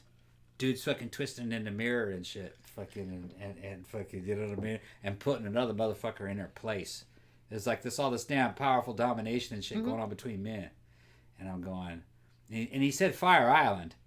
And I'm like, well, that should have been like a big clue right there. So he wasn't really hiding it. No, it's just the lyrics were not. I mean, written, maybe straight people didn't know about Fire Island back then. The lyrics were not written down inside the album coverage in the album jacket. You had to pay attention. He says, "Wait a minute, hold on." He said Fire Island. Yeah. That was gay hangout. Yeah. So I was like, he's gay. And that was kind of like code. And that was some subversive shit in the early 80s, late 70s. That's what I'm saying. That's pretty subversive. You're like, that's what he said? But, and I was having a hard time making the fucking connection between the Village People and fucking, and Judas Priest. But, the connection was right there, man. But, I mean... It was a European gay, so America's had a hard time fucking comprehending. Well, Americans have a hard time. It was a European gay. We didn't comprehend it. They were We're kind of idiots. They were a few years ahead of us in terms of what was allowed in the media. Yeah. Because we were censored, basically. Yeah. Yeah. Well, because I don't know. America's always been very weird to me because it always just seems like very, very schizophrenic. You know what I mean? It's like we're really, really backwards in some ways. Yeah. But then we're like really, really, I don't know. It's just like a very all strange... kinds of crazy shit now, you mentioned man. Duran, I gotta say, Yasmin Laban, she is pretty hot, I gotta say. Yeah. Although, I was like a teenager when they got married, and I was so bad, because Simon was my favorite. And I was just like, you bitch! You took Simon away from me. I was like 12, I mean, to be honest. Michael's going, would you let the Crustle put the move on you, Tom? There's some shit, Crustle. Could I film it? First of all... That's the bigger question. First of all, this shit would never happen because Crustle wouldn't do that. Crustle's straight as shit. All right. But, you don't know. Nah, he's straight. But no, no. Get him drunk enough. No. Crustle would not be my type. You sure? Now you got me like... Look at this. You're exciting Jenny. No, fucking no. I gotta go to the restroom though. Here. I'm just mad that like I couldn't fulfill my fantasy of you and David Bowie because he died. Yeah. That's sad. That was one of the first things. She's like, after like, I was super sad when David Bowie died. Seriously, we were at fucking iBar. Yeah, we were and they were playing a bunch of David Bowie songs. Like, it was just a day or two after he died, and I was just like, I was crying my fucking eyes out. You know, I was really upset. And like, he was like, now you're just bummed out that me and David Bowie will never have sex and you can't film it. And I was that's not why I'm crying. What's so but funny? That is a bummer. What was so funny about fucking Bowie before he died, or at his death, his official fucking statement to the public is that don't tell them I was a closeted heterosexual. He was like, motherfucker was funny fucking as shit. class right to the end. Hold on, I fucking loved that. I loved that. That was some Oscar Wilde shit he pulled right there. All right. Oh my God. I feel like I have to sneeze. All right. Unless he was cremated, it's still possible. Yeah, but you know how, Tom and his necrophilia thing, it's just not. And I don't think it'd be the same. if it was like, I can't believe how far the show has devolved. All right, so let's get back to, I totally forgot what we were even talking about. So they're in a chat room. Like I said, this woman, Sharon Lopatka, she wants to be tortured to death. That's her sexual fantasy, and I guess she's into it, so whatever. So she's been talking to this dude named Bobby Glass. And so, morning of October 13th, 1996. So Sharon leaves a note. Well, she tells her husband, she's like, hey, I'm going down to Georgia to, like, hang out with some friends of mine. Okay? That's what she told him to his face. But then she left a note for him to find later, like after she was gone. Now, the note said that she wasn't coming back because obviously she was going to be dead. And she also said to not look for the person that killed her, basically. Is like, don't look for that guy. Don't look for this guy. That's what she said in the note. So she leaves. Oh, and the note also said, if my body is never retrieved, don't worry, know that I'm at peace. So basically she said she was going away and she was going to die, but don't worry about it, is essentially what she said. So she drives to Pennsylvania Station in Baltimore, and then she takes the Amtrak to Charlotte, North Carolina, and then Bobby Glass picks her up, and they go to his mobile home in North Carolina, which is about 80 miles outside of Charlotte in some little town. So, meanwhile, Sharon's husband, Victor, finds the note and calls the cops, like you would, because she basically said, hey, I'm going off somewhere and I'm going to die.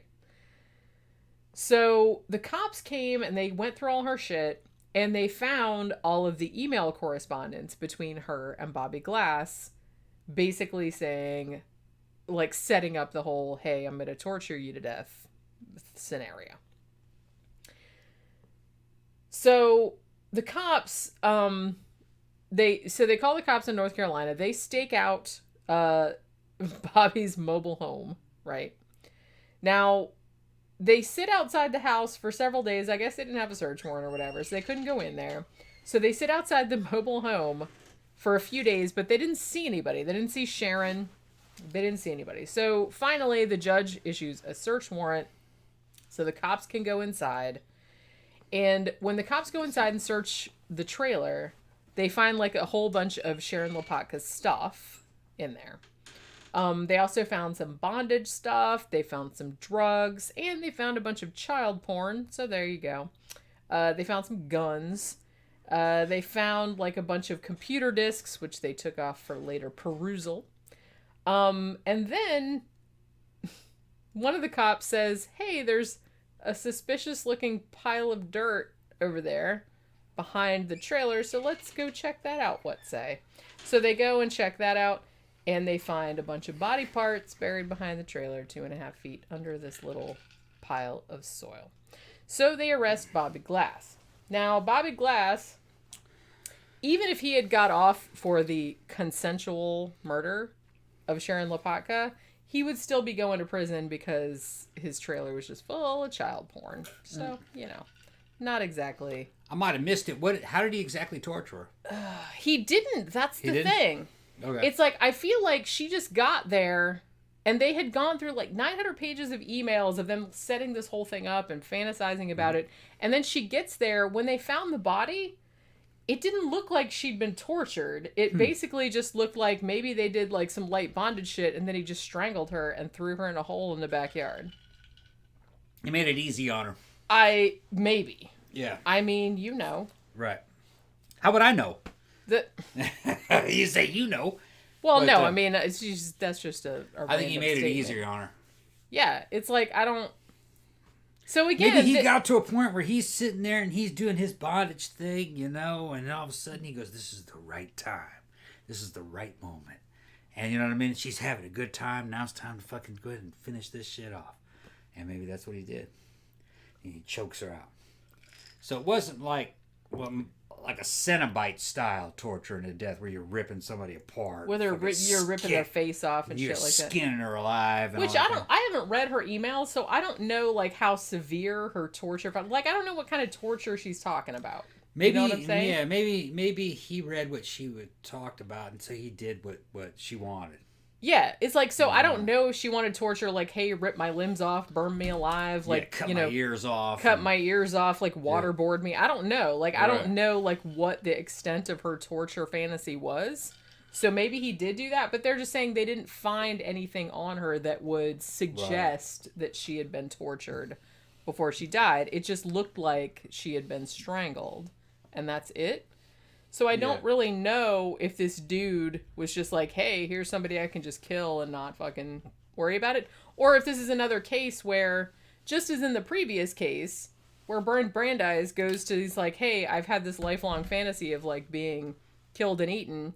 And then they try to eat his dick and they can't even do that right. And then he's all bummed out. Like, it's a big bummer. And it's like, this is the only time this is going to happen. And it's messed up. You know what I mean? Yeah. So I kind of, maybe this was the same situation. She like built this all up in her mind. I'm going to get tortured. He's going to rip my limbs off. He's going to burn me alive like a witch at Salem and all this other kind of stuff. Although they got hung. They didn't get burned. But, you know what I mean? Mm-hmm. So maybe she had this to death. Well, that one guy did, Yeah. Giles Corey. But, he got pressed under rocks and he said more weight. Yeah. When they kept I was like, that's badass. That He was trying to get it over with, probably. He's like, yeah, it's just like... Get this shit over with. Can you just stop? It's like, this is like, okay. But yeah, so it's like, maybe she had this big elaborate fantasy, and then she got there, and the dude was like too lazy to do it. Yeah. And then she's like, man, fuck you. I wanted this, that, and the other thing. And he's like, man, I don't want to do that. And then he just strangled her. Yeah. I kind of feel like that's probably more likely. Maybe. Because you know how the dudes do? They're just like... Yeah, you know how dudes do. They get finished and they're just like lazy. They're lazy. They fucking get themselves finished and then they fucking run off. Yeah. So I kind of feel like he got off and then he's like, man, I don't want to do all that shit. It's like too much work. Talking about I don't want to cut off all your fingers one by one, and I don't want to do all that. I'm just talking about Bowie, Jagger, and Angie. Yeah, well, I think Iggy Pop might have been in there too. Ooh. Remember that one? I think Iggy was also fucking in that mix. He seemed rather pansexual also. Yeah. I love Pop. Iggy. Yeah. He was like, you're getting killed. Yeah. Maybe she backed out before it was too late. That could be also. Yeah. I'm not really sure. So, yeah, so they found all this shit in his house. So he gets arrested. He gets charged with first-degree murder. And he gets all the charges for the child porn. Now, he pleaded guilty to voluntary manslaughter and sexual exploitation charges. And he got sentenced to only 36 to 53 months, which... That's not bad. That's, 6 to 8 years? And then he got an additional 27 months for second-degree minor exploitation, which I guess was for the child porn. Yeah, okay, yeah. Minor exploitation, yeah. That's all he got? Yeah. Well, did they run it concurrent or they ran it consecutive? Consecutive. Okay, so about 10 years. Yeah, but it all ended up being a moot point anyway because he went to prison, and then a month before he was supposed to get out, he had a heart attack and died. Did his time and then died before February he got 2002. out. Yeah, okay, but I still feel like that this is like so this is an upsetting case because I feel like he just didn't get he probably should have got more than that just for the child porn, I feel like. Yeah. You know what I'm saying? But the fact that he killed somebody, whether she wanted to be killed or not, I don't know, man. It just seems I don't know. It's just like seems this is kind of bothering. Well, whatever. Fuck that dude. He did his time and then died before he got out. Yeah, he didn't get out. Like he's dead now. He died of a heart attack. Yeah, that's punishment enough. Because he was like, "Oh, I'm gonna get out any day. I'm gonna get out. I'm making it. I'm gonna be out." He's like, "Oh, they died. I'm coming to join you, Elizabeth," and then he hit the ground. So he went out the Red Fox way. Yeah. Okay. All the young people like, what the fuck are you even talking about? You have to be old. You have to understand Sanford is son. Where'd Pookie go? Okay. Although I do kind of, oh my goodness, hi Pookie. She's like, are you guys still in here? Oh my goodness. Yeah, so this case was apparently the first one where a murder suspect was put in custody because of evidence from emails.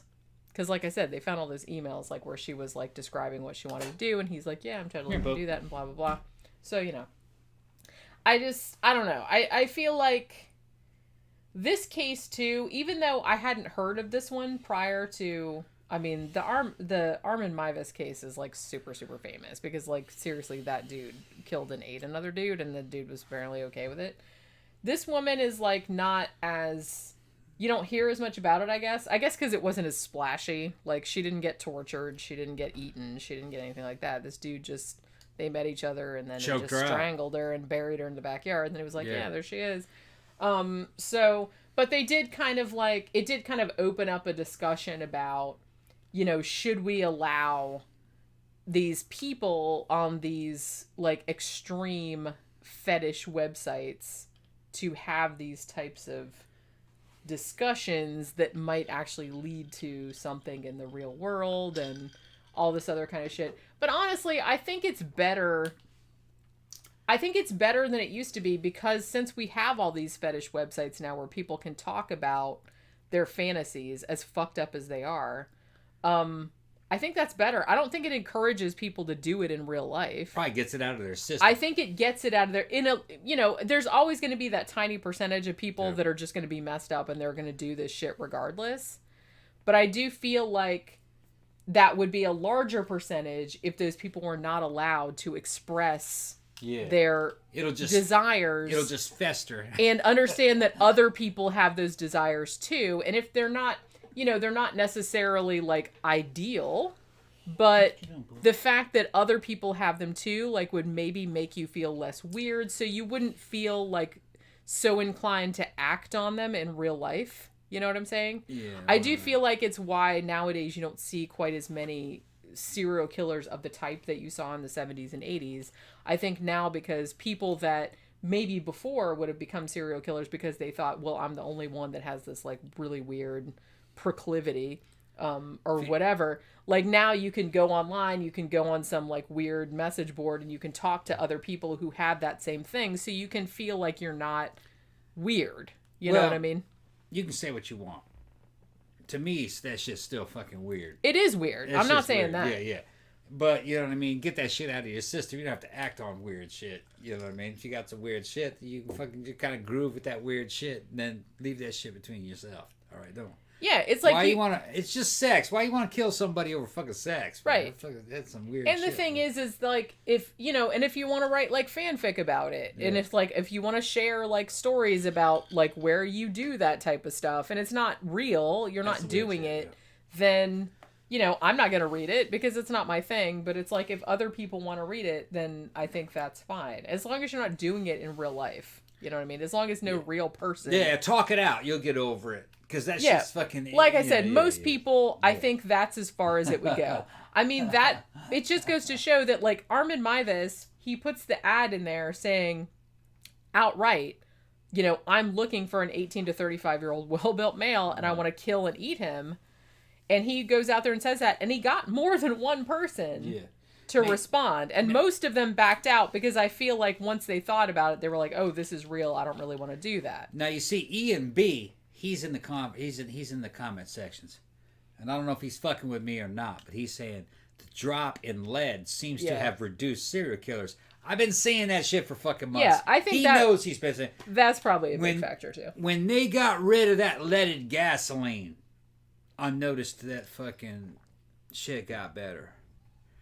And I remember going to the damn gasoline pump and getting leaded gasoline or unleaded gasoline and put it in a car. I'd run both.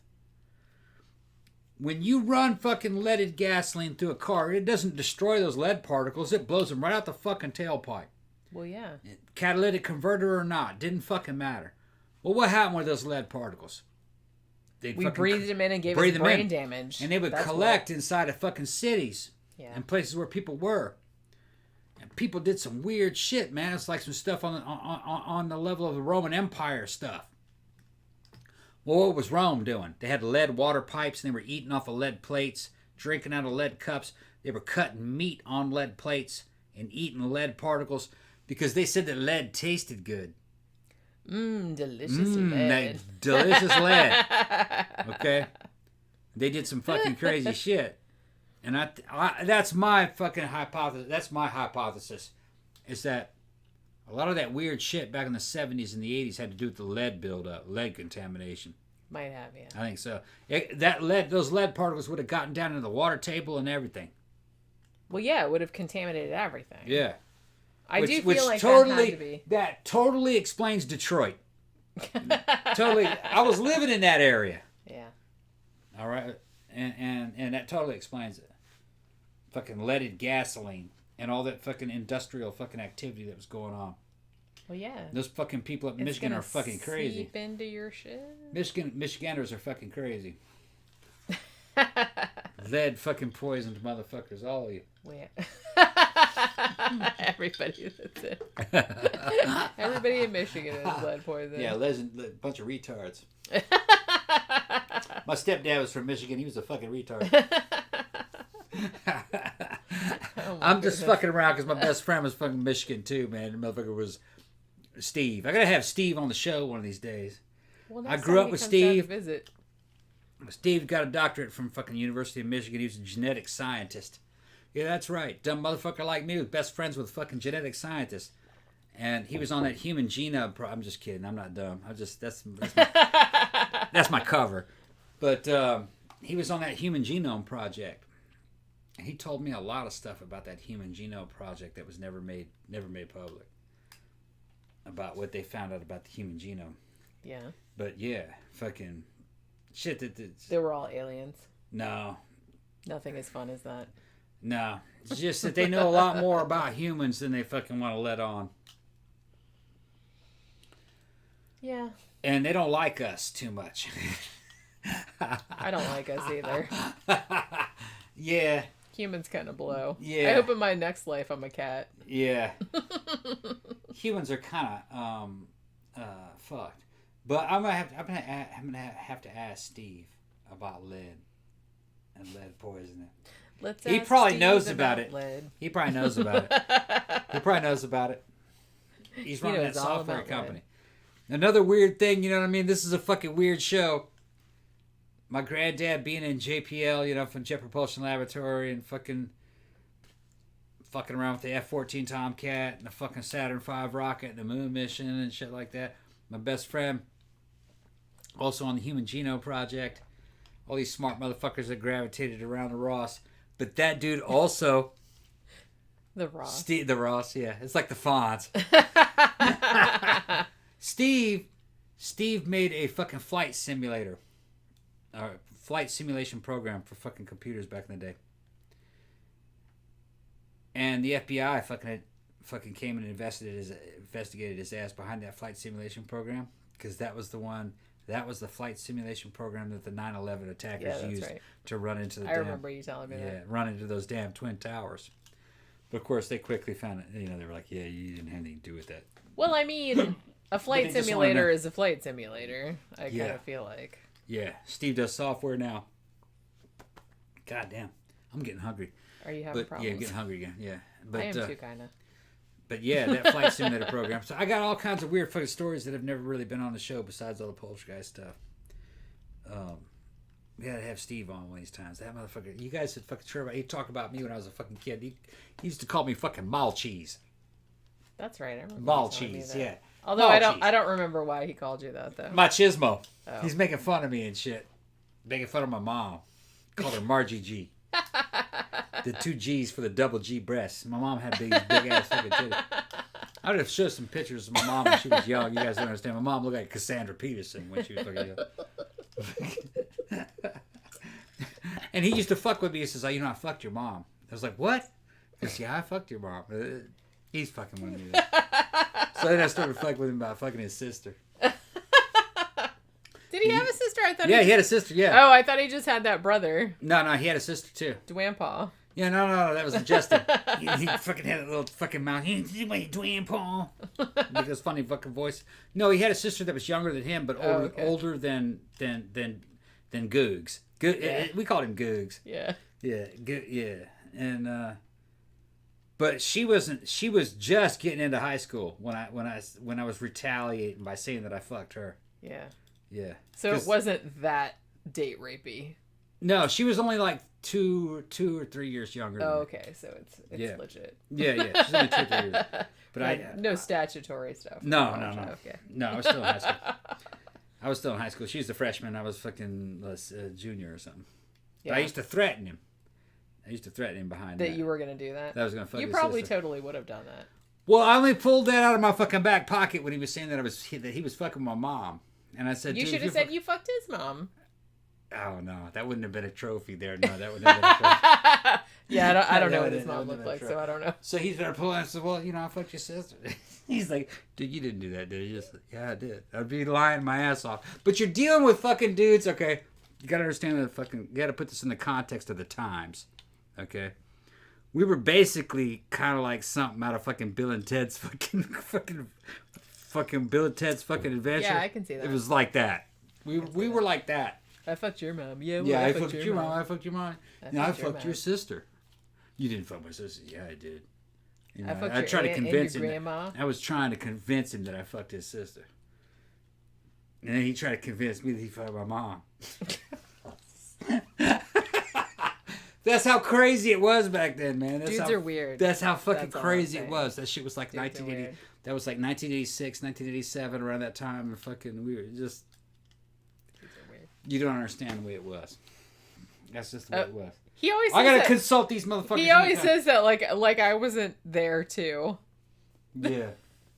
You know what he did the other day? This We all know Tom was well fed, baby. Yes. Yeah. Yes, it was. Yes. Remember that 70s film Prophecy about a lead poisoned bear killing people? I do indeed Yeah, remember yeah, that yeah. movie. I do.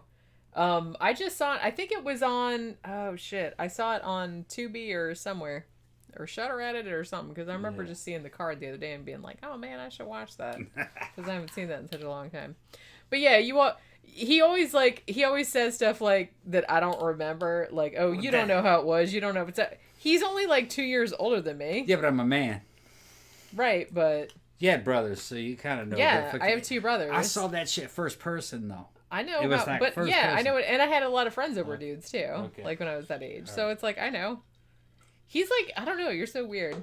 Yes, like yesterday. Well, part of it is my shtick. I gotta fuck with you. Well, yeah. You know. Yesterday or the day before, I was sitting in the bathroom, like in front of my makeup mirror, and I was brushing my hair, and he comes over there and he's like, get the back. There's knots. I'm like, dude, I've had this hair for 48 years. I can brush my own hair. I was trying to brush it.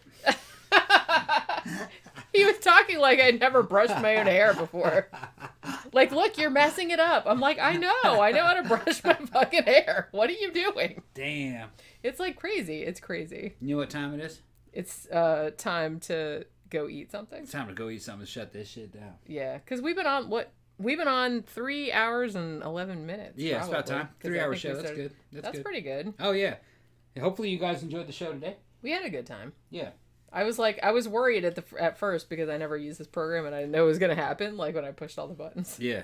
But it looked like It's working. It looked like it did okay. Looks like it's doing good. So hopefully from now Yeah. on we'll have all this snazzy bullshit. Yeah, and you can going. always add to the little video things, and fucking we can do some fun shit there. And Well, I mean, I can't get too different crazy. little- I don't want 50 million we things can like do flashing. different little ticker tapes in there. You know, Yeah. you need to add for our shirts and our fucking merchandise in there. Well, the Zazzle thing is on Oh, is there. it See, in it's there? right there. Okay. See, Okay. I just thought. I'm All right, pointing at it. and then you could like, all right, whatever. All right. All right. So Hope you guys enjoyed the show for today. yeah, I hope you guys did too. Thank you. Everybody Yeah, stopped enjoyed by. it. Everybody that contributed. We had a really good time. Oh man, Yeah. I'm kind of getting messed up at this point. Yeah. about All right, time. so we kind of covered the cases. That's good. Yeah. So as long as we get through my notes, I'm usually like, okay, that's fine. Yeah, they All enjoyed right. the show. So remember, if you like the show, like, share, subscribe on all your social media. Oh, Tom dropped his glasses. And if you'd like to financially support the show, be much appreciated. You can go to our Patreon page, patreon.com/13o'clockpodcast, or you can go to our link, 13 o'clock, our blog rather, 13o'clockpodcast.wordpress.com, and there's a button in the sidebar that goes to a PayPal account if you'd like to give a one-time donation. Also much appreciated. I wrote down everybody's name that wanted a t-shirt this time around. I think there was a couple people that wanted a t-shirt. Yeah, so contact her on Facebook. So yeah, just throw me a Facebook message or Instagram or something like that with size and mailing address if I don't have it and all that other kind of stuff. And it might be a week or two before we get to it because I got to order some blanks. But we'll get it all sorted out in the end. So we'll probably stream again tomorrow at some point, either a movie review or a sidetracks. We'll see what we're doing. See you, Jair. So yeah. Oh, I missed it. Yeah, sorry. Yeah. We've been on since 5. Yeah. Oh, well. But yeah, so we will see you guys tomorrow.